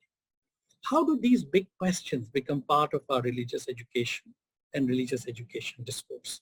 I think this is an important question to be asked, because over the 18 years at least in which I have been, rather, I think I can guess 18 years, my first paper on RE was published in 2004. I have seen almost a few issues and topics that have continued to receive attention. And I think it's important to do that because we haven't finished with those businesses. But I think it is equally important that we broaden our horizon, ask new questions. And I think these questions of justice and of climate, of inclusivity, of mental health are some of the candidates. And I also think pedagogically it's important because young people are looking for spaces, pedagogical spaces, where they can discuss this. And in the school curriculum, there are not many places where these can be discussed and engaged. And even in the communities where they have strong religious education system, often the religious education is more about giving histories and giving the literature and talking about how to nurture a particular identity, but often not about raising these big questions of life and existential questions. So I will stop here, and perhaps we can have some discussion about this, how to take this forward, or perhaps you'll tell me that this is all rubbish and what is happening is good enough. So I'll stop here. Thank you.